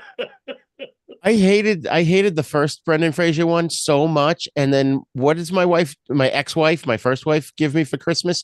Was that movie on DVD. I'm like, maybe because I talked about it so much, she didn't get the fact that I actually didn't like the fucking movie. That was on purpose, though. Yeah, maybe. Totally on purpose. He didn't listen to you when you talked. Oh god, that's so There was a funny. shot, and I apologize to the folks at home. I wanted to get a screenshot of it, and maybe while we're talking, I can. But early on in the film, where basically Blacula's like floating down the hallway, and his eyes are glowing, Yeah. and it's just this amazing shot that I literally, my grandson looked at me, and we were like watching it, and he's like, "Wait, rewind that. I want to see that again."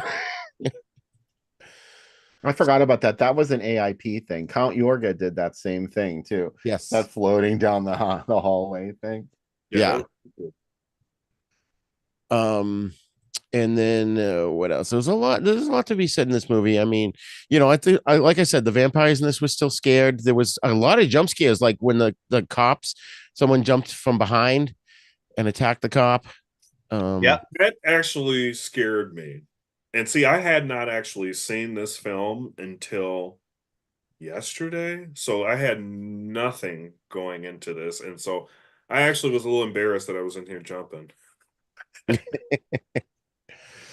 But there was one thing I did notice, that in the first movie, even though Blacula remembers that Dracula said, "I've renamed you Blacula," he never refers to himself as that. But in this movie, he does quite a bit. Mm-hmm. Which I thought was interesting. I don't know if maybe they kind of realized that, oh, we didn't really say that in the first one, and they went. But there was also, I can't remember if it was this one or the first one, that the ending when the cops are going after him, it might have been this one. I kept expecting the ending from, what was it, Bill? It was one of the Dark Shadows movies that was, spinoff from the TV series, where the cops all had crucifixes and they were going after Barnabas. Yeah, like I kept expecting that, and I'm like, oh wait, wrong movie. Unfortunately, these cops weren't as smart. No, which we're gonna have to cover those Dark Shadows movies. For those of folks at home that don't know, Dark Shadows was a soap opera, a horror soap opera in the late 60s and early 70s, and had a few spin-off movies, theatrical movies, that are really good. That's actually something else that I do remember that I liked about the first Blacula, was the evilness of the fact that Dracula changed him and then trapped him. Like, that was just such a cruel thing to do. And I was like, oh, dude, that's harsh. That was medieval. Yeah. I was expecting, you remember in Fright Night when William Ragsdale, the vampire, puts him in the room with the girlfriend, but the girlfriend's been bit. And so as soon as she wakes up and turns fully, she was going to kill him. And I was kind of expecting that in this movie when, I'm sorry, in Blacula, when he puts him in the coffin and leaves her out there. I'm like, oh, he's gonna have the bloodlust, and when he wakes up, he's gonna bust out of there and kill his wife, and that's the whole tragedy of it. But that didn't actually happen. So yeah, I thought that was gonna happen too. So while I'm just looking for that shot, we'll get on. So why don't you guys give your final thoughts on Scream, Blacula, Scream? Sound like Medea. More eye candy. There was more eye candy in this one, as Bill pointed out. But yeah, my opinion is basically the same as with the first Blacula, because I watched him in one night, so I think I was jaded by the time I saw the second. Bill? Yeah, I think this one, it's a lot better than I thought it was years ago when I saw it, and I made my peace with Scream, Blacula, Scream. I got to see it at the drive-in. He did Blacula and Scream, Blacula, Scream at the Monsterama. Oh, really? Yeah, seeing it on a big screen was fantastic. I mean, I've seen most of these movies on a big screen except Abby. Fingers crossed. But Scream, Blacula, Scream, it's a really good sequel. It did not have the magic that the first film had, even though it has a lot more. It's not a terrible movie. It's just got something is missing from Blacula Scream. I think it's like the Pam Grier thing that I already talked about, Yeah. and just an overall sense of. I think Michael accused the movies of being made up as they went along. This is the one movie tonight that I will agree with that on. It really did not seem like it had that strong of a script that Blacula had. I think the stuff they came up with was pretty good. I like it. I love everybody in it. Everyone's beautiful. I'm a sucker for a big afro. Okay. I've always thought a big afro was just fucking badass. Ever since I saw Link on the Mod Squad when I was a kid, I was like, look at his hair. And Gordon on Sesame Street too had like a fucking amazing afro. I was like, oh He my did. God. And there's lots of afros in this movie. Just a lot of there's great vampire shit in it. So I couldn't say I didn't like it. I just don't like it as much as Blacula. Okay. Dantes? Well, I enjoyed it. This is actually the only Blacula film I think that I hadn't seen prior to my homework assignment. So when I went into it, I had absolutely no knowledge about this film, whatsoever. What I did notice immediately, though, is that they did at least try to upgrade the script. There was a lot more memorable dialogue, like you were talking about. The guy in the mirror being able to see his reflection. I appreciated it. I just think it's one of those movies that you just have to watch just so you can have a conversation with people. So I'll give it a solid, give it 3 stars. Nice. That's Nice. out of 10. Oh, all right. 10? That's out of 10. Oh, okay. Yeah, So I give that it means more it's this would be Redbox before its time. I give it more of a 6 or a 7 out of 10, but I liked it. I just felt that the first third, maybe 2/3 of the film, he just was pointless. He didn't have a goal or anything. Like in the first one, he had the goal. He saw Tina, she looked like Luva, and he wanted to get her. And in this one, it wasn't really till like the last third of the film that he had any kind of goal at all.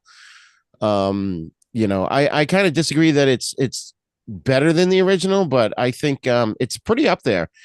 And I liked it. I liked it a lot. I think they delivered again for me with the vampire scares and with the chills, and that to me is what made it work. But all right, so next up, a huge regret in my life is that we never got the Blacula versus Dr. Five movie that was in the works. Yeah. AIP was just sort of like running out of steam, I think, with making these kinds of movies. They had moved on to eco horror and other things that they were going to go for, and that just kind of got pushed away, unfortunately. Oh my God, that would have been awesome. In fact, in my research in the newspapers, I didn't take the article, but or save the article, but there was one where they said there was supposed to be a Blacula versus Blackenstein movie, which brings me to our next film, our third of the 4 films that we're going to talk about is Blackenstein from 1973, also known as The Black Frankenstein. And the synopsis is Eddie is a Vietnam War veteran who loses both his arms and his legs when he steps on a landmine. A brilliant surgeon is able to attach new limbs, but his jealous assistant, switches the DNA injections, transforming him into a huge hulking monster. So I'm going to give my first impression on this because I'm sure I know what everybody's opinion is, but I had never seen this. Oh, I thought I had never seen it. Actually, by the time we got to the end of the movie, there were so many scenes that were familiar to me. I must have seen it when I was a kid. I just didn't remember it. But I had heard so many things saying how horrible this movie was. But you know what? The copy on Tubi was beautiful. It was, they did something. They remastered it somehow. It looked good. It was cheesy fun. I thought it was well shot. There were a lot of good camera angles throughout. Even though the acting was pretty horrible. But I'd say it's better than a lot of the other low budget crap that's from that era, from the 70s. And I was surprised that I actually enjoyed this movie. I was expecting to just fucking hate it. So Michael, why don't we go with your opinion on Blackenstein? What a fucking piece of shit this is. I'm sorry, I have the complete opposite opinion. What a fucking talk about a waste of time. You say Dantes was saying that Blair Witch Project was a waste of time. This was fucking horrible. Like for me, the main thing about a movie for me is the story and the dialogue. Are the people believable? Can the actors act and make the lines sound natural? Does the story flow logically from one thing to the other? And does it have a beginning, a middle, and an end? But that's the main thing for me, regardless of who's in it or how everything looks or all this other horse shit that's not horse shit. All these other details that are relevant. But to me, that's the main thing. The people in this movie, not a single one of them could fucking act their way out of a wet paper bag. And I mean, I don't care what you say. The people who were better were like sub mediocre, and the people that were bad were so far down in the shit basement. I can't even go there. And it sucked. The pacing sucked. The script sucked. It was going nowhere. It was being made up as it went. It seemed like the acting was so bad, and the lines, not only was the acting bad, the lines that they had to say, it seemed like they were just making them up, or some random stagehand wrote something down. Here, say this, like right before the shot. I didn't get the sense that anybody with any brain sat down and actually wrote a script for this. And oh my God, the only thing I liked about it was the fact that the Dobermans ripped him to pieces at the end. I thought that was cool. And that was it. Because I've never seen that in a movie before. I've never seen like a monster actually get taken down by a pack of dogs. And I thought, oh, that's kind of cool. The rest of it was, I can't express enough if I haven't yet how much I fucking hated this piece of shit. Oh my God. I agree with you. I mean, the guy that played Eddie was horrible as an actor. And then the guy that was the assistant that changes the injections on him, he was so badly overdubbed that you couldn't even tell if he was a good actor or not. You could, because he stood there like a block of wood. He didn't have any face expressions. He didn't do, and it like the characters always did these illogical things. Like even when it was obvious that the character had a way to get out of the room before they got killed, they would just stand there and go Yeah. until it was The time woman to on the ladder, she just like kind of hangs out there and looks what for the him. fuck are you doing? You know, like there was no. Okay. All right. Bill, why don't you give us your take on it? This is definitely the worst movie that we're going to talk about tonight, and probably one of the worst movies that I like. This is just I can't help but like Blackenstein, even though it really is a piece of shit. It's just a very poorly made film in general.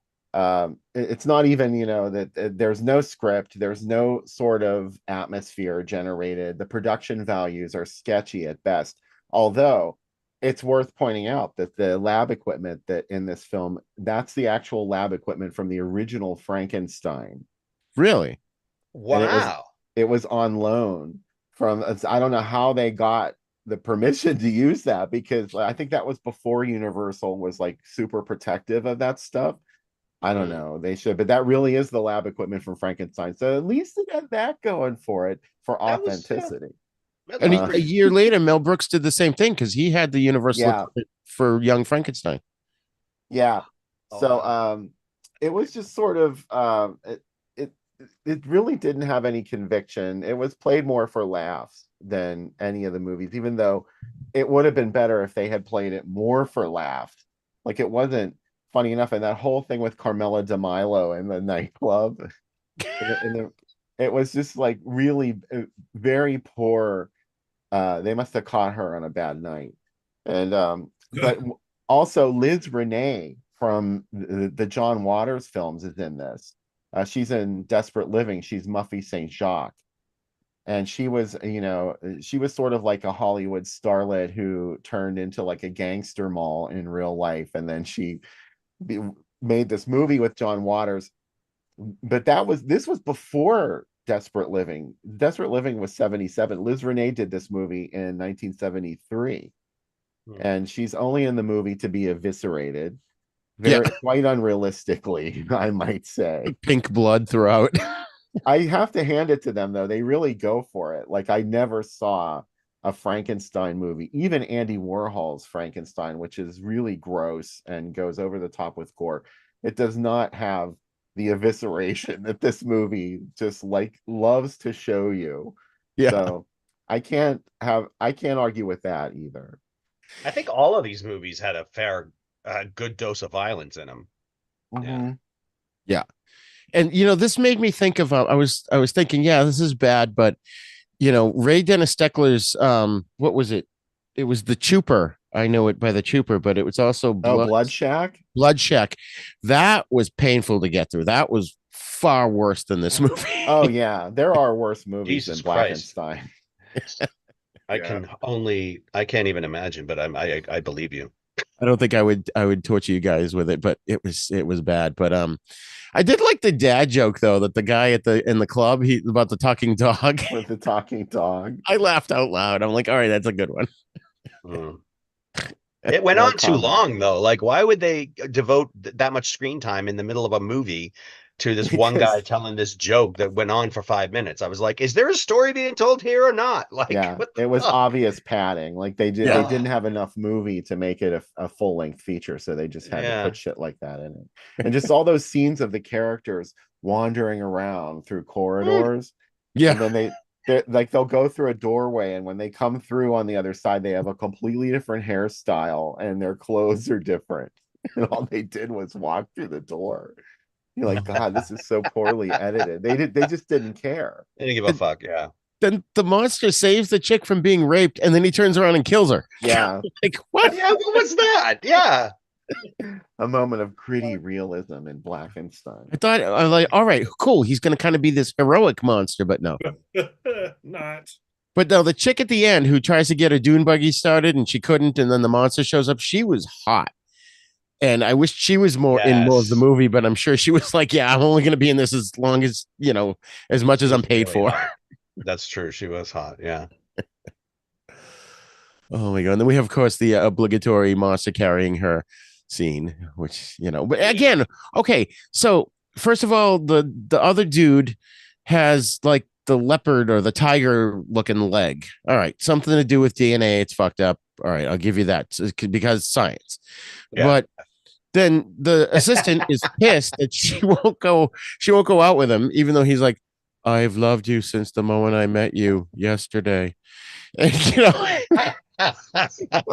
so she says no, and he fucking changes the DNA thing and amps it Yeah. up so that so that somehow he grows a square head and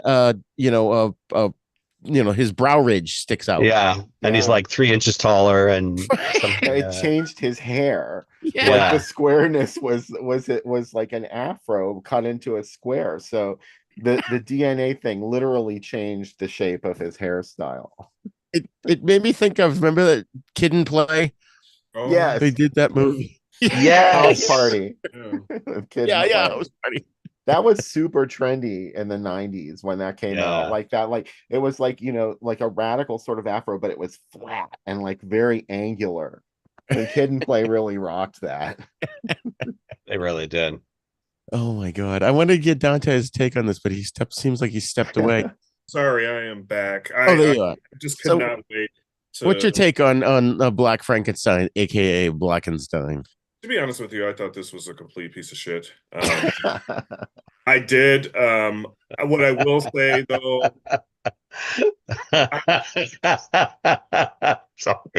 Sorry. I didn't mean to just come out and say it like that, but Oh, I I mean, said the same thing. I said the same thing. Yeah. I was not pleased with this. It just sort of felt like they were like just shooting shit and just trying to write the script after they shot it. They're like, okay, we got a budget. Let's just go out here, shoot some shit, and let's write a script after we shoot it. That's I a great way of putting it. As always, the Blaxploitation films have fucking amazing music. That Yes. that is the best part of the film, but this is not an audio film. This is a Yeah. Visual. So for me, it's gonna be a they maybe they felt like they didn't have much to work with, but being Frankenstein is pretty awful, and they could have come up with a way better script. It had promise though, with it did with the Vietnam shit, like that was the promise, but it just totally fell apart. Like it wasn't. It's not even worth watching. I wish they had shown that instead of just talking about it. And that was the letdown, you know, because I was like, oh, great. Okay, here's something that's gonna be like worth it. And then if they had like his flashbacks play into how fucked up he was after he became Frankenstein, like he may have still had flashbacks from the war, and now he's like messed up and can't deal with it as intellectually as he could before. So you'd have like a more tortured, aggressive And the worst part monster. about this movie is it had nothing in common with any of the other blaxploitation films that I've ever seen in my life. And by that I mean there was no memorable slogans whatsoever. Nothing. Like nothing. At least in like in all the Blacula films, there's you know, like there's the guy who, man, I don't mind being a vampire and shit, but man, gotta see his own reflection. Yeah. You know, like stuff like that. Like that's what, you know, you want to hear. Don't move, jive turkey, before I knock your mouth out. You know, you want to hear shit like that, but you didn't even get that. So this was like a total letdown. So the dud. Yeah, that's true. All right, so I'm going to share some newspaper ads here from it. And Bill, again, let me know if I missed one because I had some trouble. But here we go. Final 5 days. Hold on. Can you get out of my way, please? I know one thing. Her hair is so high. This was my favorite hair in Blackenstein, right here. I mean, my God. I want to see the werewolf versus vampire woman. That's a good one. I love that. That would be cool. That actually sounds like a fun movie. It's not a great movie, but our it's show. Way better than this. Oh, you did? Oh man. No, you did. You were on that time. Oh, that's right. That was the night that you disappeared. I fell asleep. Did you really, Rigor? Yeah. Dang. Well, the show goes till 3 in the morning. Did he not come back after break, Bill? No, he didn't. It was like the third segment, and there was no one else. It was just me. Oh no! I had to do it by myself. Oh, you had to wing it. Wow. I've apologized up and down for it. I'll never Oh, live. it's okay. It was fun. He'll never stop mentioning it. Bill, did you look like her right here on this Black Frankenstein poster? Yes. This is my reaction when I realized he wasn't coming back. He cuts to my shot, and it's just this. It's just the microphone. Wow, that is crazy. This is how you should look if you see a Frankenstein monster. Yes. I mean, this is a genuine reaction. Yeah, I think. Yes. And this is an alternate title that they used, Black Frankenstein. Right. Blackenstein. Yeah, in parentheses, just so you don't get it confused with some other Black Frankenstein. This I was going to grab a screenshot because there's a shot of this in the movie at the very end in the credits of the, although it's slightly different. It's a silhouette of the monster with the logo, and it kind of just goes like zooms out. What's the warning? It says warning. Warning. You guys is at the top. Yeah, you might pass out in the theater. Weak hearts. No chains can on.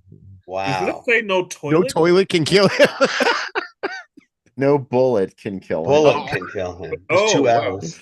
Oh, here we go. People bullet. With weak hearts. No doctors or nurses in attendance. Well, they certainly needed it for how flat. Take your chances. Yeah. Soul Late Show. No, theater will be cleared after each show. Well, because Late Show. You couldn't just stay for the Late Show. You had to leave and pay again. That's what that means. I remember actually doing that a few times, like in grade school. Actually, like, do you guys remember doing this shit? Like going to watch a movie and then like not leaving and then like sneaking back. Like, go watch. You go after the first movie. You go to the bathroom and then you walk out. Yes. Right back into a different theater. We used to do the thing, Michael. Do you remember this? We used to go in, right? They would set, let's say there's 3 of us, 2 of us would go up and buy tickets, and then go get seats, and then one would come back out with both tickets, give it to the third person, and then we walk in and show our tickets, and then we go sit down. Yeah. Liars. Thieves. Although that did make me uncomfortable. I did participate in it a couple of times, but I had the. Yeah, I was always afraid someone would come tap me on the shoulder. You know. Yeah. Oh my God. So here we've got 2 thrillers at the Sherman Drive-In Theater. And I don't know where that is. Sherman Oaks? Is that California, maybe? Yeah. I don't remember where the this fuck is from. that picture? Is that the Beast? Yeah, that's him. God, it looks horrific. The That is Blackenstein monster. really good. I mean, horrific in a pathetic way, not horrific in an actual scary horror way. Countess Dracula. That's a good one. But then what's Devil Rider? I don't recognize that one. I'm Hot all over steel this. and raw flesh. This vampire woman thing. I'm into that. Just bring that on. I can't see the bottom because there's Countess Dracula. Devil Rider is a motorcycle movie, Oh, Huh. cool. like a biker. Nice. That's cool. It's like, oh my god! At some point, You've we'll heard of probably have Easy to talk Rider? about Werewolves on Wheels, which is It's good. Oh It yeah, we should should be do a retitled. whole episode of like complete garbage movies. I'm up for that. Just rip them to pieces. Oh, Oh, I God, won't man. do that. That'll Come on, Bill. Half of them are in your favorites I list. don't You make can- fun of movies. You can defend what?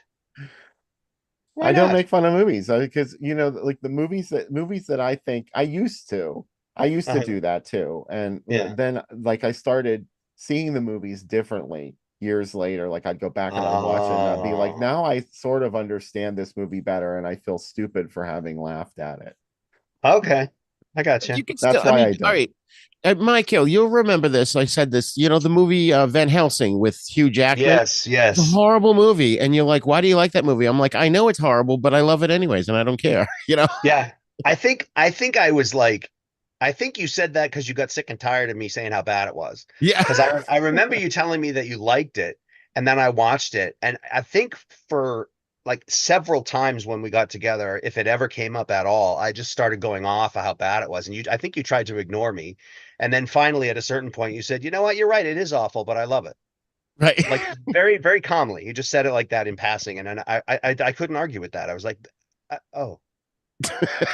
A movie's job then- is to entertain you, and if then if it you're just hit me entertained, like, and it just hit me like, oh, you can love something that you know is not great. Like it just shut me right down. I was like, oh, okay. everything it. doesn't have to be fantastic, you know. And there's a lot of No, plot but holes in it. there's okay. Everybody has a different way of approaching things. Yeah. So now the Death Master with Robert Corey. I know the title, but I don't know what is that about, Bill. The Death Master was sort of the unofficial third Count Yorga film.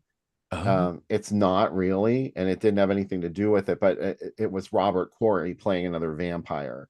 Oh, So, okay. and it was, obviously, like I think they even, I can't remember how Return of Count Yorga ends, but at the beginning of the Death Master, a coffin washes up out of the ocean onto the beach, and it's discovered by these hippies who take it somewhere, and of course, it contains a vampire, and he sort of becomes their guru. It's like a hippie guru type thing where he's a Manson type leader, but he's also a man. vampire. Jeez. That makes sense actually, because they have the hypnotism, right? Yeah. Magnetic personality. Yes. What was it that they called it? What? No, never mind. Trying to think of something back. So I just want to jump over here. Our fan Frank said, "Was it called the Gary Shandling Show?" In response to the Gary Shandling Oh thing, yeah. it was a Gary Shandling show, but Larry Sanders Show is the one Oh, right. with Rip Torn as his manager, and oh my God, who is Hellboy's boss there? He was on Three's Company. Oh, I can't think of his name now, but he's really funny. He was the sidekick in that who said, "Vince Vaughn shit on my car." All right, so we get another one here, the Black Frankenstein, the Battle of the Demons. Oh, that's cool. Frankenstein, Werewolf at 8 p.m. But which movie is that? The one from 1950 or No, versus Vampire Woman. Yeah, okay. Yeah. Never before seen by human Human beings. beings. That's the tagline for Werewolf versus Vampire Woman. Yeah, that's Things- awesome. But they cut off the first part, which is things you'll see things never before seen by human beings. So this is That's just, hilarious. And what this is is an his even name? bigger challenge. The king of monsters, more terrifying than ever before. No bullet can kill him. No chains can hold him. Too bad it didn't live up to that. Totally did not. Here's one that I put together because it's two different ads on the same page, but we've got Night of the Lepus. Oh, this is actually, there's no Blackenstein on here, but I wanted to show everybody what was playing at the same time. So Night of the Lepus, which is about the killer bunny rabbits. with House of Dark Shadows, which I believe that's the Hell. one I was thinking of. Yeah. Killer bunny rabbits? Yeah, Yeah. lepus is the scientific term for rabbits. Oh my god, that's Giant funny. bunnies. You know who's in it is Oh my god. DeForest Kelly, who played Dr. McCoy in Star Trek, Ah! And Janet Leigh. and Janet Leigh. Yeah, thing with two heads, Rosie Greer and Ray Milland. Ray Milland gets his head transplanted onto Rosie Greer's body, so they have two heads. Genius. It is. I remember loving that movie as a kid. But then over here, we look at this 4 bone-chilling shockers of unbearable horror. The vampire beast craves blood, which I don't know what that one is. Curse of the Blood Ghouls, Bloody Pit of Horror. I know that one. And Terror Creatures from Beyond the Grave. Vampire Beast Craves Blood is AKA the Blood Beast Terror.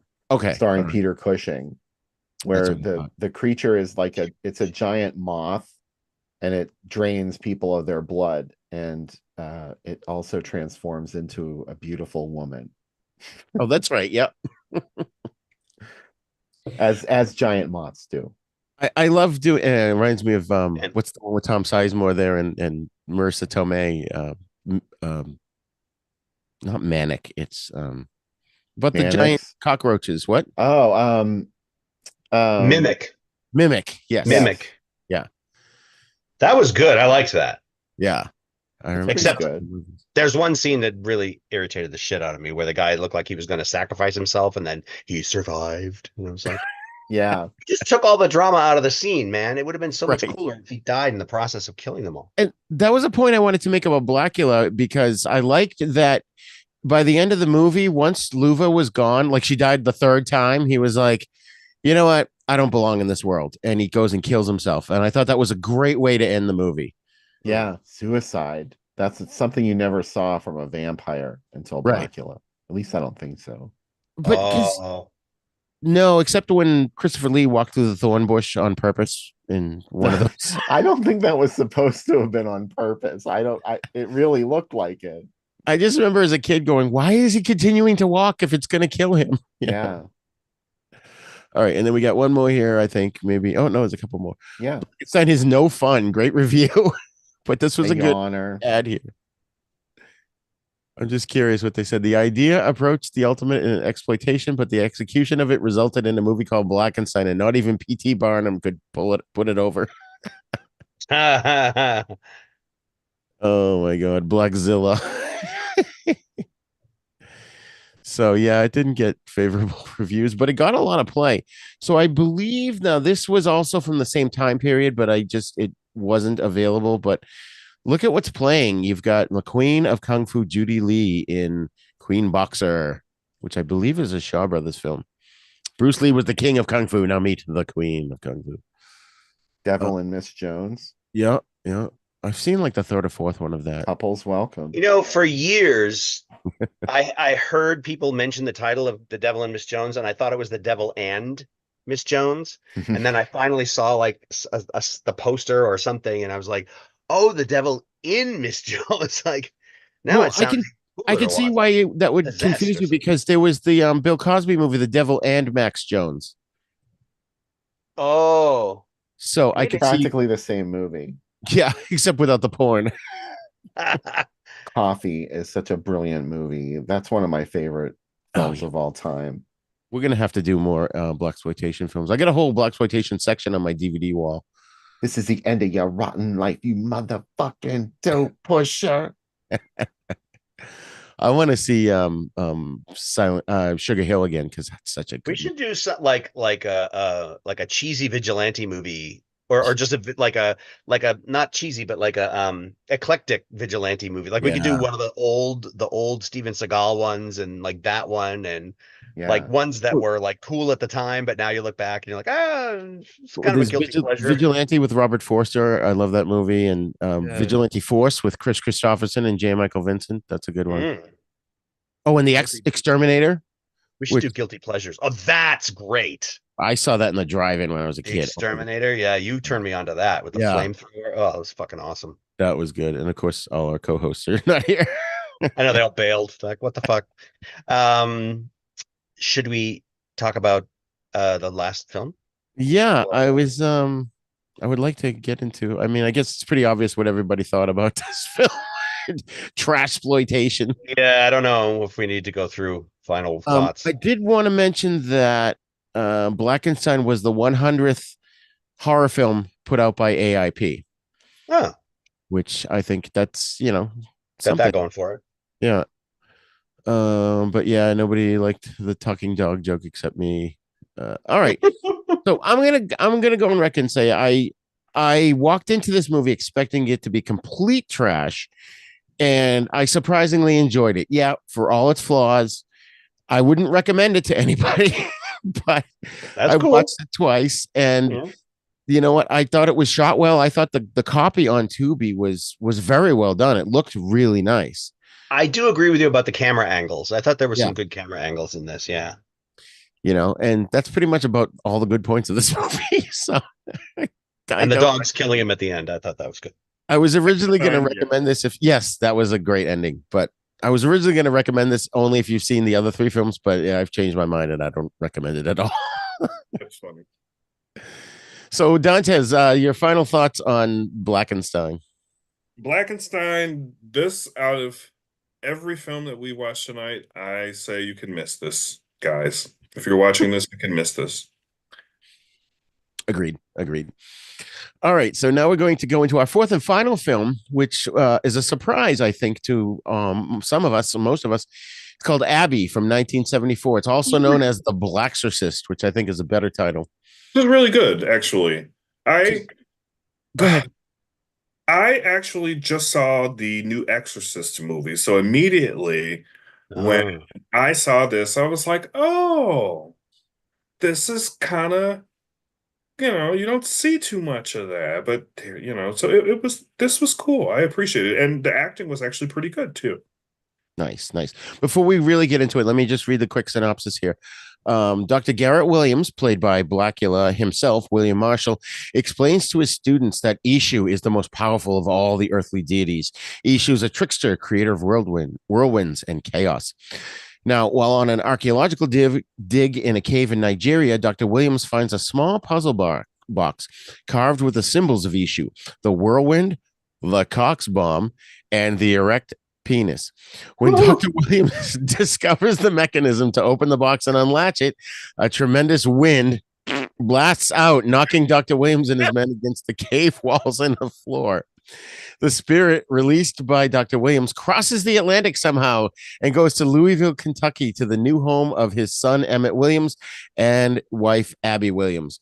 After Abby becomes possessed, her behavior becomes exponentially bizarre and dangerous. Which I gotta say, this was a movie I had heard about, but I could never see because of availability. It was just never available, but I managed to get my hands on a copy, and I thought it was insane, disturbing, batshit crazy, and I fucking loved it from beginning to end. I wish the reason you can't find a decent copy of it is because Warner Brothers has been stepping on it for 50 years because they thought it was an Exorcist ripoff. It's so, you know what, Warner Brothers? The Exorcist has topped the list of best horror movies or scariest horror movies of all time for 50 years. I think you can fucking take your foot off this movie and let a decent version be released. Yeah, exactly. I think just really good movie. Really good movie. And just such a fucking shame that this was the first time that I had ever heard about this. And it's just it's not shocking, actually, Rigor, that this movie has just sort of been, hidden away from them. Because I think the reason why they did it also too is because, they were talking about like, like deities who were sort of real, because in the Yoruba religion, there are several deities that are actually similar to this made-up deity, and they may have actually just been afraid to just fuck with it because of that. But this shit is just to be honest with you, it's just like batshit fucking crazy. And it, like, had I watched this as a child, like, this would have scared the shit out of me. I would have had nightmares if I watched this as a kid. Holy fuck. I mean, it honestly, I mean, it does kind of rival The Exorcist a little bit. I mean, like it's really fucking scary, and I was Yeah. shocked. Oh, it's like The Exorcist on acid, and The Exorcist is fucking terrifying. And could you Yeah. imagine, like, the gal who played Abby, like she had to go to the fucking edge of insanity. She was awesome. She, Like, she Carol must have Speed. she must have had so much fun. She loved I being Abby. yeah. She actually, there's that scene where Abby sings the song in church, "Let My Soul Be a Witness." Carol Speed wrote that herself and Right. performed Wow. it in the film.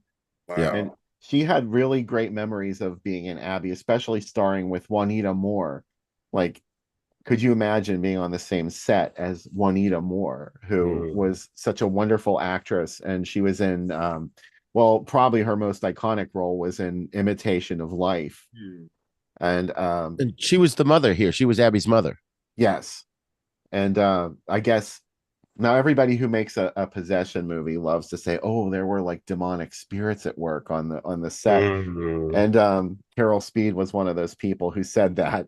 But one of the things that happened during the production was there was a series of tornadoes that went through Kentucky, and it threatened the area where they were filming Abby. And they were, it was they were in in the hotel where they were all staying, but for safety's sake, they made all the guests go to the lobby.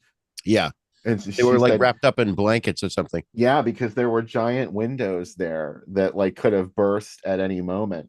And Juanita Moore had she had an issue with her blood pressure.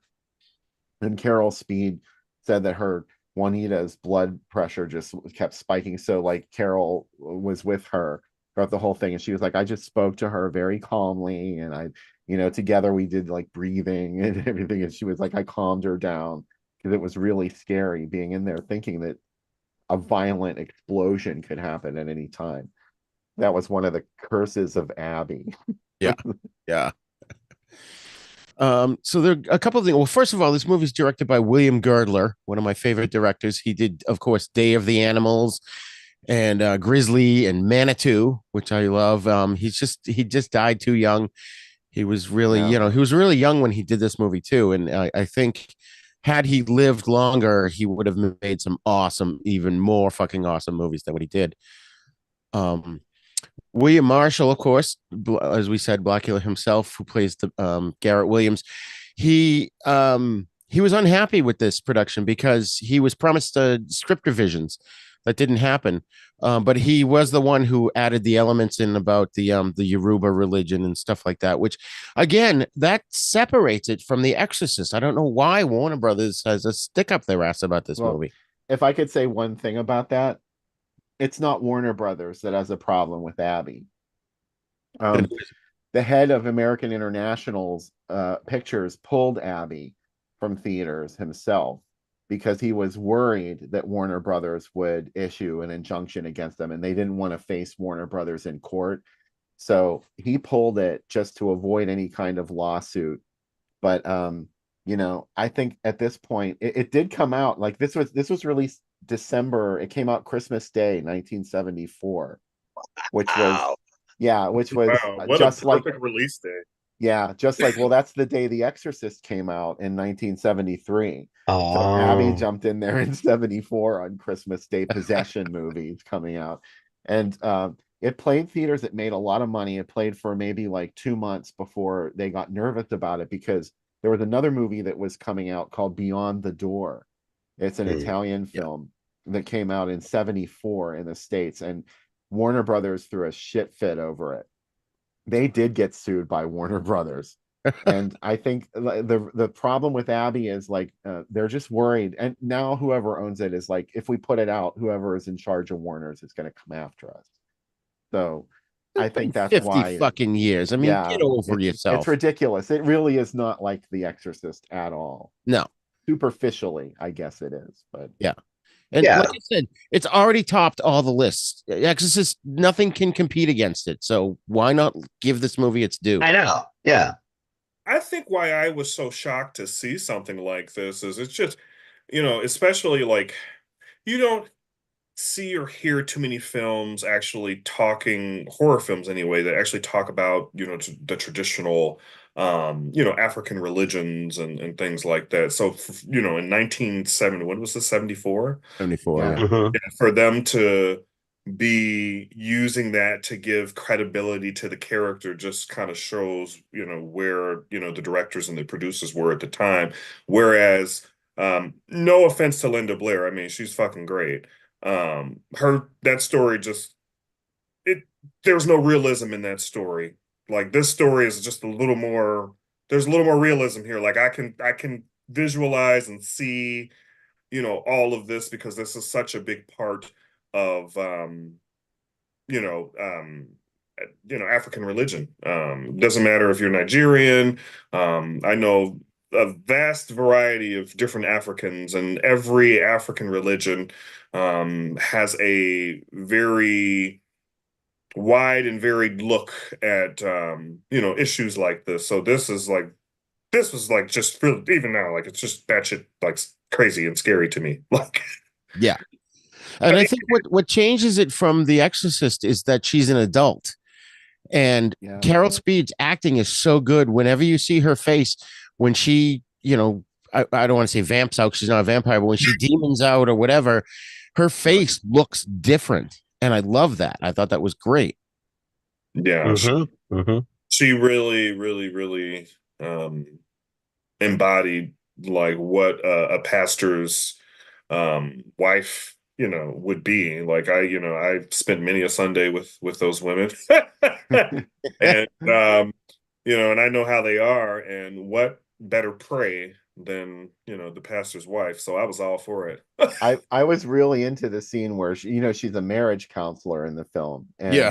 I love the scene where that super square couple is sitting there with her, and she starts to like she's normal at the beginning of it, and then she starts to lapse into this demonic personality.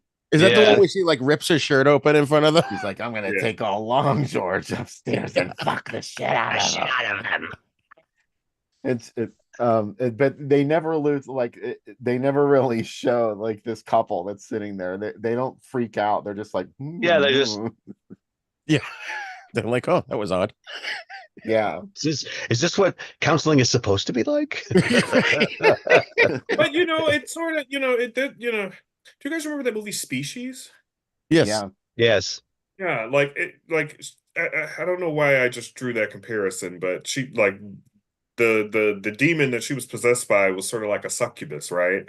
Like, Yeah. Yeah. A henstridge. yeah. I wanted to talk about the cast a little bit here because I recognized a lot of them right off the bat. The guy that plays the son, Emmett, who's Abby's Yeah. husband, he's He was Terry. on a love boat. He was what? He was on a love boat, Isaac? Oh, really? No, he was No. Colonel No. Ty on Battlestar Galactica. Oh, right. Adama's second in command there. That's who he was. Yeah. And then Oh. we had Austin Stoker, who played the detective, Cass Potter. He was I remember him from Battle for the Planet of the Apes and Assault on Precinct 13, which he was great in that. And also, Michael, you might be happy to know he was on 3 episodes of The $6 Million Man. And it was hard to tell, and I was kind of in a rush, but I think he played 2 characters, one called the Captain and one called Charles Quentin. Does sound a So little he's bit in a lot of familiar. stuff. Austin Stoke. He was in Sheba Baby, another William Girdler film. Oh, with- yeah. with Pam Grier. And what's the other? Oh, Horror High is the one I'm trying to remember. The 73 Jekyll and Hyde film starring Pat Carty. That's right. Austin Stoker is in that too. He passed away a couple of years ago. I think 2020. It was probably during COVID. And I was really bummed out because I didn't see anything in the news about his passing, and I was shocked. And I commented about it on Groovy Doom, and someone in his family responded, and like it was really nice. And she told me like when Austin passed away, she was like they did report it, and she linked to his death notice. And he was a great actor. Another one of those ultra dignified actors, like William Marshall. Yeah, I really liked him too. Yeah. Colonel Ty, of course. It's so 'Cause I funny kept- now when you go back and look at his face. Yeah, I kept wrestling back and forth in my head. I'm like, why does he look familiar? I've seen him on something. And then I was like, oh, he kind of reminds me of that guy that was on the Love Boat. But then as the movie went on, I think about 10 times, my brain kept coming back to it and going, I don't know if it was something else, and I just didn't put it together. Wow. You just got to picture him going out of sight, and then you go, "Oh no, that's not Isaac." Right? Yeah. That's That's good not the point. same guy. This movie was fucking fantastic. I have to say, as much as I hated all the other ones, and I fully went in expecting this to suck ass. I was like, this is just gonna be awful, just like all the other pieces of crap we had to watch for this. I loved this movie. It had a script. It had dialogue that made sense. It had a natural feel to it. Like people were having conversations where the dialogue overlapped like it does in real life. They had the guy who played Blacula in this is phenomenal. He's so great. And he just has such strength and presence, and he's very believable. And all the other characters, even the little side characters, could act. Even the people who just had to say, open the present, like they could act. It wasn't like the fucking losers that were in Blackenstein. They could act. They actually got actors. And the pace of the movie was great, and the way it moved along was great. And she was scary as hell when she Oh she yeah. went into demon mode. And I thought the ending was a little bit drawn out, like the scene in the bar where they were going through all the, we got to get rid of this, and especially the priest guy, the main guy there. I can't remember his name. Marshall. William Marshall. William Marshall. He was so like blasé about the whole thing. He kept saying, hold her arms, hold her arms. Then he goes over to his tools on the bar, and he's like, all right, let's see. I think we need this. And I'm like, dude, step it up. This is an emergency. The fate of the world is here. I know. Come on, man. But it was good. And I loved all the explosions and the wind and the glass everywhere and all that stuff. And it just was like everything. Oh, the most hilarious moment was when she was seducing that guy who The nerdy guy. Yeah. And then the car was bouncing up and down when you could see the smoke machine puffing the smoke out of the window. No one has mentioned the campy elements of this film yet, because no, but there like are many. by the time I got there, I loved the movie so much that I just rolled with it. I was like, Yeah. okay, that's fine. Yeah. It's not a completely serious film. I mean, like there's a lot of campy stuff in it, especially I love how the exorcism scene takes place in a bar with a disco ball. Yeah. A rotating disco ball, and there's like an exploding disco ball in it, and stuff exploding along the Didn't bar. the disco ball like swing and attack people or something? Yeah. Yeah. It was dangerous. It was a ticking time bomb thanks to Abby's demonic force. And she I love that part where her husband, this before like she starts freaking out even bigger. This is when she first starts to get possessed, and he comes out of the shower and he's like trying to get her in the mood. And he's a pastor, and he starts talking to her from the Song of Solomon. And she's like, what makes you call it love? She turns to him, and all of a sudden he's like, Abby. And she's like, you don't have enough to satisfy me. I'm not your whore. I was like, oh my God. And then she kicked him like right there too. It was nuts. Yeah. Every man in the audience felt bad. Because he went back across the room. Like he doubled over and stumbled back and landed against the door. That was like, no joke at all. She was throwing people around like rag dolls. It was crazy. It was awesome. Yeah. Wasn't there a moment, now correct me if I'm wrong, but wasn't there a moment where she kind of just goes like that, and it's like she shoots one of the guys like with her finger? Yeah. Because I remember saying it. I go, wait a minute, did she just zap him with her finger? And I do this a lot because we watched the movie twice, and Charlene was like, yeah, you said that last night too. I'm like, oh, I don't remember doing that. I don't remember if it was like this or if she just pointed, but there was a moment like that where she just went and somebody fell down, and she goes, how do you like my powers now? But she might have done that. I don't know. When William Marshall first opens up the wooden container at the beginning in Nigeria, and then all of a sudden, the hurricane force wind comes out, and obviously it's the spirit of the demon or whatever. All I could think of was bad idea. Make any sense. Yeah. And he puts the container so delicately down on the ground, even though he's being blasted by like spiritual winds from the Yeah. mouth of hell. He obviously they were like, don't drop it, don't drop it. So he kind of falters, and then he like places it on the ground, and then he goes wah against the wall. It's like, okay, they were like, don't break it, we might need it again. Yeah, there's more takes that we're gonna have to do. Yeah. I thought that was really funny, like, because because I've been in a couple of plays and things or whatever, so it's like you'd think, like, as an actor, if he was getting hit by this force, that would be his primary action in that scene. He was like, okay, and put it down, and now I can be pushed. And you know what I think is the greatest part of this movie is it's the ultimate conceit. At the end of the film, William Marshall kind of realizes that this is not Issue. This is a human wannabe who thinks he's Issue or is pretending to be Issue. And I love that because it's so subtle. If you weren't paying attention, you could easily miss that. Is that true? Was that true, or was he just trying to trick Issue into getting back into the box? I wasn't able to figure that part out. Well, let's see. What did I was just looking at Did what you catch that, my Dantes? research kind of said it. I mean, I caught it. I did. Yeah, Dantes, what do you think? Well, you know what? This is, I don't know. It's hard to actually find anything bad about this film, even though there were a couple of moments that were a little campy and like, it doesn't make any sense.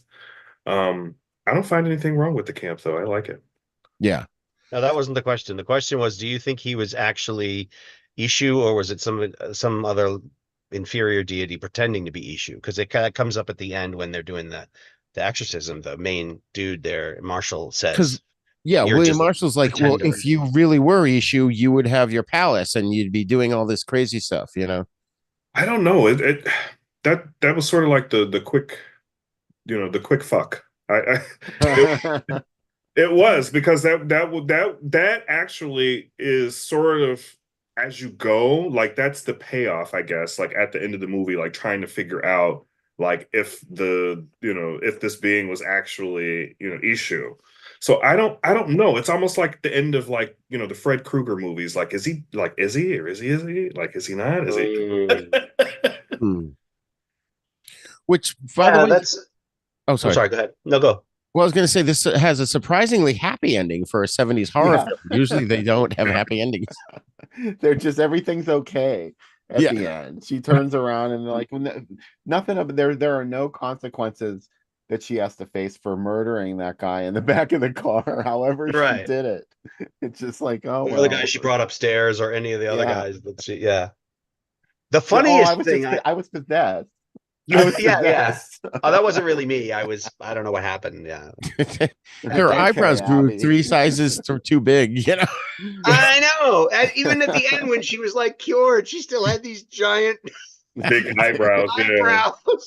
It wasn't all gone. I was like, dude, you're gonna be married to this woman. You're gonna have to get some of that nair to remove the while she's sleeping. Well, he might have liked a little Issue, because he likes was. I know a lot of men who would love to go to bed with her. Higher seat woman. I don't know, the eyebrows. I'm not sure about the eyebrows, but okay. Well, I'm just saying she was kind of kinky. I mean, she was hot. Yeah, for sure. You like a good director, and you don't take home to mother. I wouldn't mind it. Yeah, right. I wouldn't have minded the glowing eyes, but I'm not sure about the eyebrows. Oh, when you get there, she has incense, wine, and candles. That's right. It's such a freaky scene. The girl's a super freak. I mean, come on. But look at those eyes. I love that the context they put in her looks really cool. Yeah.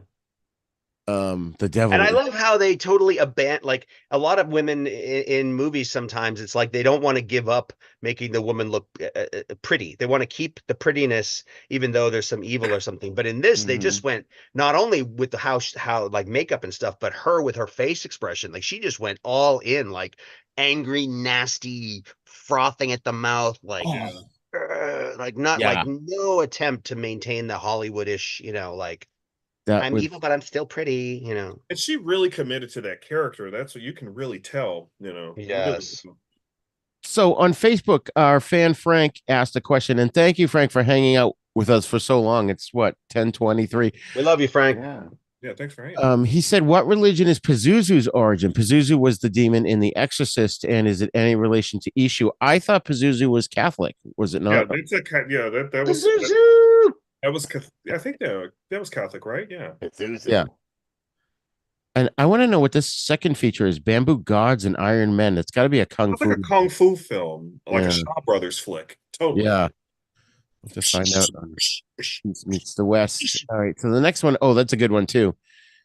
Like as ugly as she looks here, because she's trying to look demonic and ugly, I think the eyes make her actually look really hot. You know, it kind of reminded me of Carrie, like that cover a little bit. Yeah. A joyous holiday season. See, it was Christmas.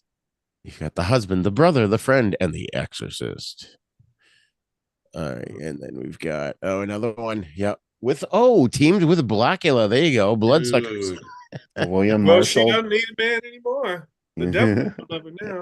There was one thing about Abby that I thought was odd, is that the the main Marshall guy. Why the hell's wrong with me? What's his first name again? William Marshall. William Marshall, WM, William Marshall. He explains to the cop about halfway through the movie, or 2/3 of the way through the movie, that he thinks it's an evil spirit, and and then the cop mentions it to the pastor's son, who's a pastor too. He's in the religion business, and like the father never explained it to him.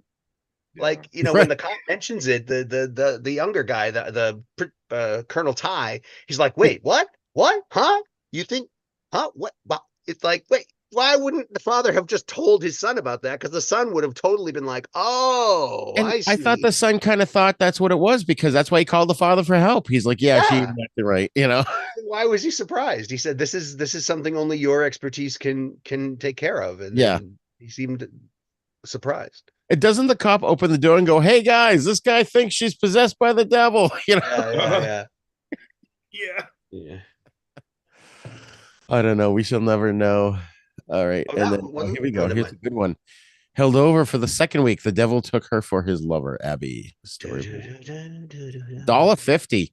Good God, the rates have gone up.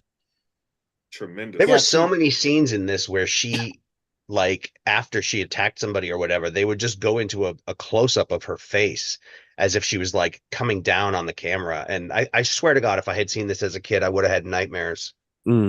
Just her like descending upon me with that nasty, scary face. I mean, but she really, really was really fucking scary. And there is a movie called Don't Be a Menace While Drinking Your Juice in the Hood. And there's a scene in there where he's in the back of the van with the girl that he just met and he wants to hook up with. And he's like, oh, girl, don't you want to have some of this 40 ounce or whatever? And she goes, are you sure you want me to drink some of this 40 ounce? I can get a little crazy. And then she turns her head around and she comes back looking fucking like Abby. That's awesome. Fantastic. That's such a deep dive. I love that. So you guys should look that scene up, because that's and I just realized that was an Abby reference. It wasn't an Exorcist reference. It was an Abby reference. Right. That's awesome. Abby has a great sound design too. Like that's one thing that it does have in common with The Exorcist is the sound design is just amazing, and that weird howling sound that they use during the demonic freakouts. Yes, like, there's that part where she's doing the laundry and she's in the basement and like something's lurking. Oh, and the other thing I love is when she has her chicken blood orgasm in the kitchen. Like she sees like blood on the chicken and she's like, oh, and she touches it. It's so weird. Like the sounds that you hear on the soundtrack when that stuff happens. Yeah, it's very well done. And when she first gets possessed, she's in the shower and she thinks she's having an orgasm. She's like, that was such a great scene. The like shadow. The shadow coming up behind her, and like that was so great. Yeah, that was so great. Here we go. Oh, here you go, Bill, playing with Beyond the Door. Yeah, see, this was to watch that one. This was way after the initial ban on Abby. AIP did license it to be part of this double feature with Beyond the Door, which, as I said earlier, this was a movie that got sued by Warner's for copyright infringement for The Exorcist, and they were successful. the judgment did not come through until 1979, and Film Ventures International had to pay Warner Brothers a certain amount of royalties for the use of this icon. I mean, in Beyond the Door, it is a little more pronounced, the similarities to The Exorcist, but they're just as specious as the ones in Abbey. Right. It's all superficial. And I don't know what Warner Brothers was even able to convince someone that this was plagiarism, but it was more. Didn't the Italian movie Great White? Because I saw that in the theater. Yes. Didn't that go into the same thing where Universal sued it because of Jaws? Yeah. I heard about that. You don't fuck with Steven Spielberg. Right. You don't fuck with Warner Brothers with William Friedkin either. But anyway, so it did come back again as a double feature with Beyond the Door, which is pretty ironic. That's funny. Film Ventures, ironically, this is even more ironic. And ironically, in 1979, Film Ventures International licensed a movie. It was Mario Bava's final theatrical feature called Shock. They put it out in the United States in 79 as Beyond the Door Part 2, which it had nothing to do with Beyond the Door, but Film Ventures had to use the money that they made on that to pay off Warner Brothers for what they hit them with for Beyond the Door. That's crazy. It really is. And it's such a shame because it makes you wonder like how much more they actually have under lock and key. Yeah. Oh yeah. I mean, look at this one though. This is not the MPAA rating. This is this theater, the Studio Cinema rating this XX with The Black Exorcist. Come on. You're kidding. It's like, I guess no. people were more fragile back then. No, Really? I think you're reading it wrong. The XX feature is tonight, and it says plus Abbey. Abbey was a second feature to a porn film. Oh, okay. So okay, so it's not a drive-in theater. It's because it starts at 12:80, whenever time that is. So after you get turned on, it'll scare the hell out of you, and then you can go to sleep and have nightmares. What the hell time is 12:80? It's right after 12:79. Oh, okay, yeah, that makes sense. Okay, well, this is. And then we've got the $10 Downtown $20 playing at 8 and Locust 2, 4, 6, 8, 10. So this one's even, is not uneven odds. I really liked the way they did the voice and the lip syncing also with her. I mean, clearly they either distorted her actual voice or had a different actor, dub over, but that was really well done overall. There was one scene, I forget what it was, where she was talking and I had I looked away from the screen for some reason to take a drink or something. And like for a couple seconds, it sounded like Freddy Krueger. Like just in this one scene where she was like, "Rat, this guy." Yeah, I noticed that too. And then I noticed it, but then the rest of the time I didn't think it was, This here was an article about the movie because it was a hit, and that's William Girdler, the director, right there. Look how young he was.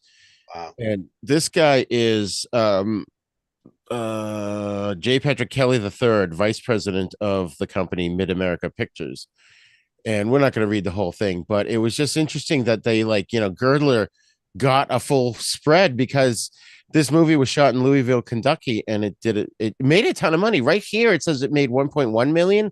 And that was just probably in the first couple of weeks because ultimately it made 4 million. Damn. Mm-hmm. Here we go. Total national box office for Abbey exceeds 7 million. There you go.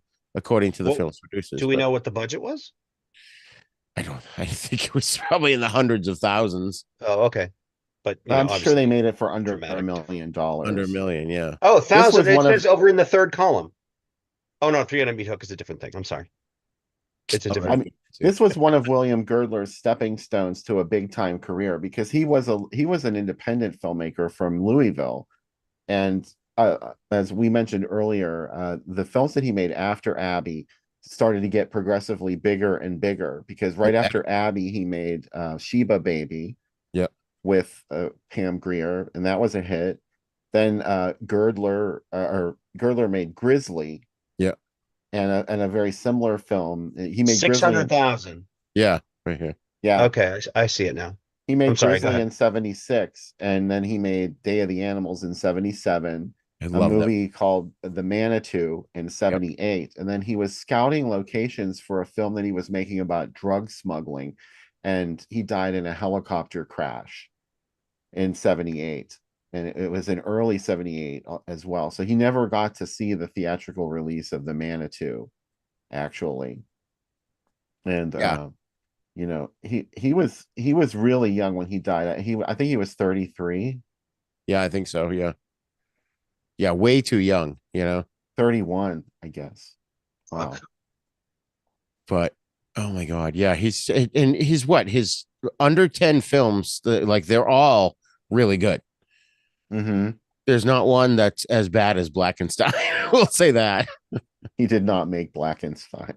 No, but I mean that level. I mean, all his films are really decent. I mean, I fucking love Day of the Animals. Didn't we see that at Pennsylvania this past fall? Which one? The Day of the Animals? Yeah, that Yeah. was one of the Monsterama films at one of the last programs. So I love that. Which, by the way, I am going. I don't know if you saw, but I'm going to the April one. Yay! And we're gonna drive there, so it's gonna be awesome. So we're gonna have our whole backseat set up, ready to go for drive-in extravaganza. I Where promise is not that? to forget your Pennsylvania? chairs this time. I will not forget your chairs this time. I promise. Thank you. Yeah, it's in Vandergrift, Pennsylvania. It's at the Riverside Drive-In. It's called the Drive-In Super Monsterama. I think in April it's the April Ghouls Yeah, Drive-In Monsterama. 2 nights, 8 films, all of them fantastic. Return of the Living Dead, Yep. Killer Clowns from Outer Space. Oh, I love Killer Clowns from Outer Space. My Do you grandson's really? favorite movie. Yes. Messiah of Evil, which I'm Yeah. dying to see. This is gonna be Wow. the first time I ever saw that on a big screen, and it's one of my favorite films ever, ever, ever, ever. Ditto for Bob Clark's Death Dream Yes. and The Children, which Oh, then it's gonna be Ooh. the first time I ever saw The Children on the big That's a screen. good one. wait, does someone with the kids on the bus? Yes, and the black fingernails, and Didn't they play that one already? Or maybe I just saw no, it. they've never done The Children. Okay. So doesn't it seem like they should have though? That's what I always said to George. I'm like, it seems like you should have done The Children already, Right. George. Obviously, it's sunk in. I think, you know what? We talked about it on this show. Michael, you might remember that we talked about the children. The kids are on the Yes. bus. They go Yes. through the radioactive cloud. Yeah, yeah. Yep. Yeah. Yep. I agree. I mean, I'd love to see I'd watch Duel at the drive-in, you know what I mean? And it was just a TV movie, but Be really cool. That was I love that movie. Oh my God. We have so any cool. drive-ins left here, actually, in Illinois. I have to look and see. yeah, you gotta look, see what's I always up. like movies that have like just a couple of characters and they really get into, these 2 or 3 people or one person or whatever that's dealing with the situation. What was the kinda- one with Sigourney Weaver and Ben Kingsley where she kidnapped him because she thought he had tortured her in the past? Death and the Maiden, I think. Oh, Mhm. I didn't And see that was another one that had like 3, maybe 4 characters in it, and it was exactly what you described. It was so good. So, all right. So, final thoughts on Abby. I think we're all kind of it's a resounding. We all kind of love this movie, surprisingly, right? Yeah, Yes. we actually agree. Michael, give us your take on Abby. It's great. It's awesome. I mean, definitely. I know I said earlier that I generally have trouble with camp, and there are certainly camp elements to this, but I was so impressed by, like I said, the acting. Clearly, someone sat down and wrote the whole script from beginning to end, so the story had a through line. The people could act, even the small roles, they could act. All the lines, they had obviously rehearsed the scenes before they shot them, and it just rolled, and it was just such a great. The way it was handled narratively, and of course the camera work and everything was great too. But it was just such a giant relief for me after the other 3, that seemed so made up as they went. And I got so into it, and it was legitimately scary. I thought it was legitimately scary. And then when there were a couple of camp elements, I just kind of rolled with it. I was like, oh, okay, okay, like there's a couple of questions I had along the way. I was like, wait, what happens after that? What they cut from this to this? What happened in between? And there was one scene, I think, when the doctor came out with the husband after something had happened, and he was like, well, it's looking pretty bad. Talk to you later. I was Yeah. like, what? Like, But by that point, I already loved the movie and I just rolled with it, and I just thought it was great. I did think the ending was a little bit tame and drawn out, but definitely see it. It's great. If you don't see any of the other blaxploitation movies we've talked about tonight, That's see that one. If you have to pick one, see Abby. It's difficult to do, but yeah. So Dantes, what's your take on your final thoughts on it? This is a resounding watch it. Like, do not run, Do not fall, walk. trip over, watch it now. Like, It's brilliant. just watch it now. I enjoyed it because it was nice to see a movie about possession that actually infused, some real folklore in there. Yeah. I Yeah. appreciated her crazy as hell acting. I mean, she really committed to that character. Yes. I don't know why she's not actually more famous. It's actually sad for me. Like, her story is a little sad to me. I don't know um what else she had been in, but I mean, really, really amazing, amazing actress, and I think it's probably up there with The Exorcist. There are some camp moments in there. The ending is not as solid. At least there was an ending with The Exorcist. This one is more or less, it sort of fades into like happy oblivion, actually, I feel like. The ending didn't fit, but overall I'd give this out of 10, I would give this a strong 7.5. Totally. Nice, That's nice, oh, Bill. wow. Okay. Totally. Okay. For me, Abby is just it's a win-win all across the board. It touches all of the boxes, ticks all the boxes. I guess it's getting late. Abby is scary, it's funny, it's totally I think, as Dantes aptly described it, batshit crazy, which I love. It doesn't really make a whole lot of sense, but you have to go with it.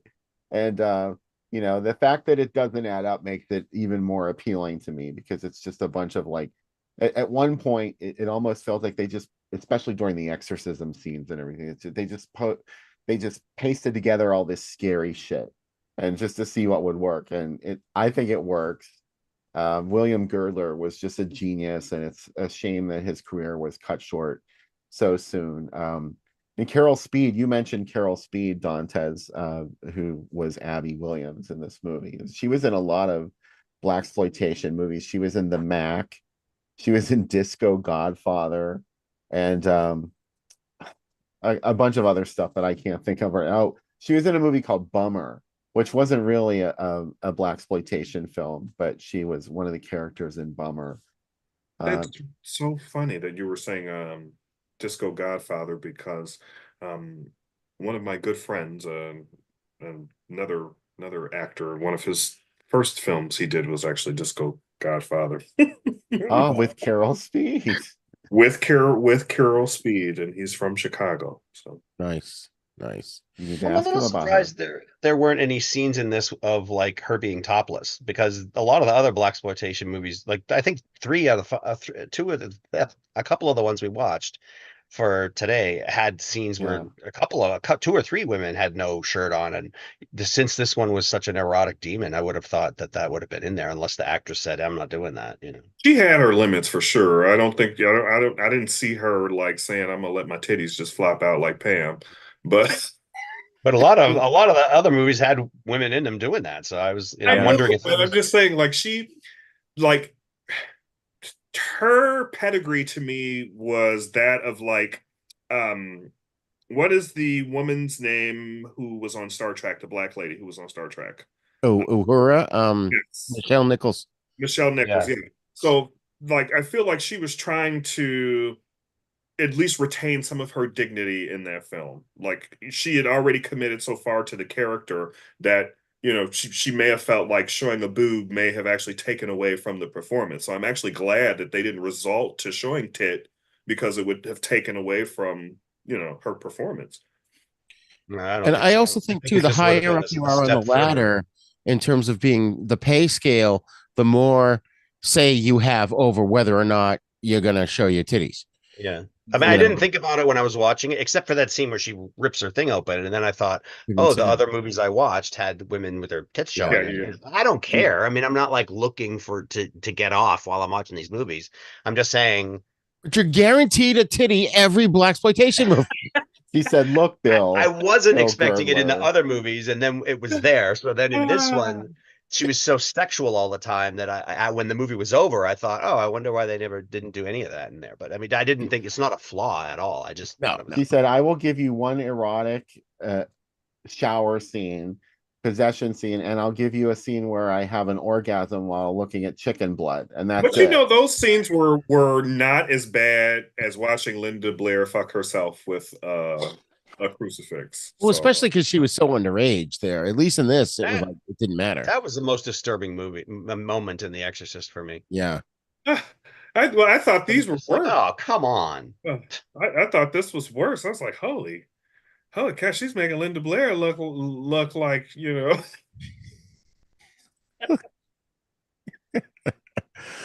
All right. So I'm just going to say that I was pleasantly surprised by this. I had heard bad things about this and Blackenstein. I ended up liking them both. Obviously, Blackenstein's not that good, but I loved this movie. My expectations were super low walking into it, but I would love to see a 4K restoration of this, although I don't have a 4K player, but I just want to see it goddamn restored. I mean, considering the fact that the version we watched was the best version I could find and it still wasn't all that great, yet we all raved about the movie. That speaks volumes about how well done the movie is. So if we were able to see a restored version, I think our opinion would change even more, like get even more a positive.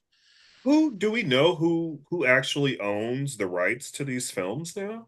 Bill, you said it, right? Is it AIP or somebody? Well, no, I think the rights are kind of in limbo right now. Although I think MGM ultimately, and the last I heard, it was an MGM property.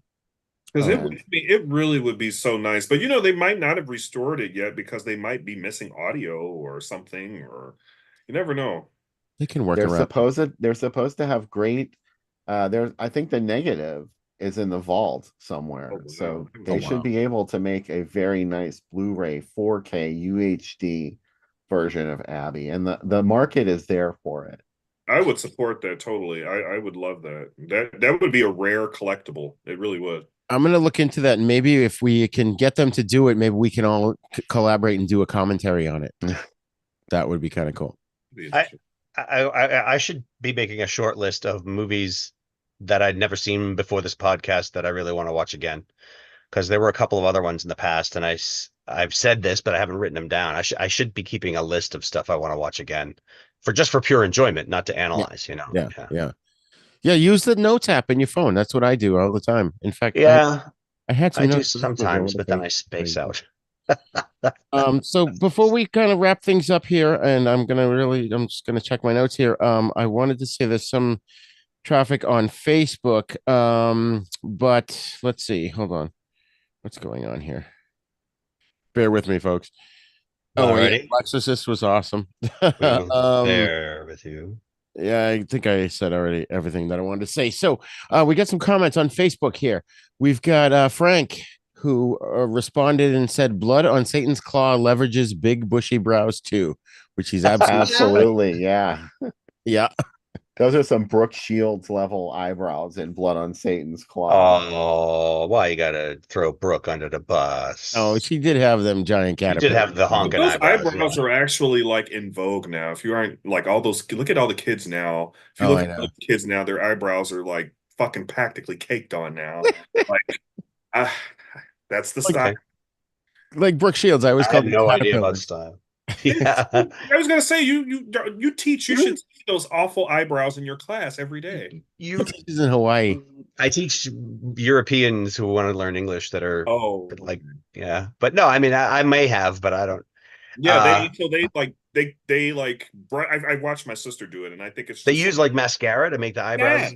Wow. They use it. They brush their eyebrow up with like the mascara, and then they go get a fucking eyebrow pencil, and then they color that shit in like they're writing on the walls. Oh, I can think of one woman who did that. Okay, yeah, it sounds fun. All right, it looks awful. I could It tell this. does. I could tell this joke. I know I can. So what's this? What? It's an Italian lady waving goodbye. Ah, It's the hair in her outfit. I get it as soon And as I can soon tell as that you because did I'm it, I got Italian. it. So. yeah, you're Italian. You can get away with Oh it. God. That's, So Dantes, you may have a friend here, Lala Smith. She wrote "Love Abby" and "Hey Dantes." I don't know who that is, but thank you for watching the show. Yes, then. thank you, Lala. And why does that make me think Alan Freeman. Romana? Alan Anyways, yeah, Freeman says hot. right. We're not sure who that's aimed at. It's probably me. It was Dantes. Oh, okay. I'm sure it was Oh Dantes. well. Okay. Thank you. And thank you all for joining us and staying this late. It's almost, what do we say? 8, 9, 10, 11, almost 3 hours. So we appreciate you watching us. If you get a chance, I'm still tweaking things on it, but if you go to our website, havenpodcasts.com, a lot of cool stuff there. I got all kinds of news now on there. And, and once I really finalize it in the next week or so, it's going to be awesome. So thank you for joining us. Dantes, where can the folks at home find you online? Well, you guys can Google me. That's Dantes Alexander, or you can just Google the Prince Regent of EDM, and I'll be there. Excellent. Excellent. Bill? Follow Groovy Doom on Facebook. That's my page that gets the most action, baby. And also on Instagram. I get some good Insta action too. You can follow Groovy Doom on Insta. Twitter, I can't get arrested, so I'm not going to do very much shit on Twitter. Sorry. And otherwise, you could go pick up a back issue of Drive-In Asylum on Etsy in the shop, Groovy Doom. Excellent. Excellent. And you know what? I think I can speak for Michael when I say, folks, don't be a jive turkey. Have a good one. Oh yeah.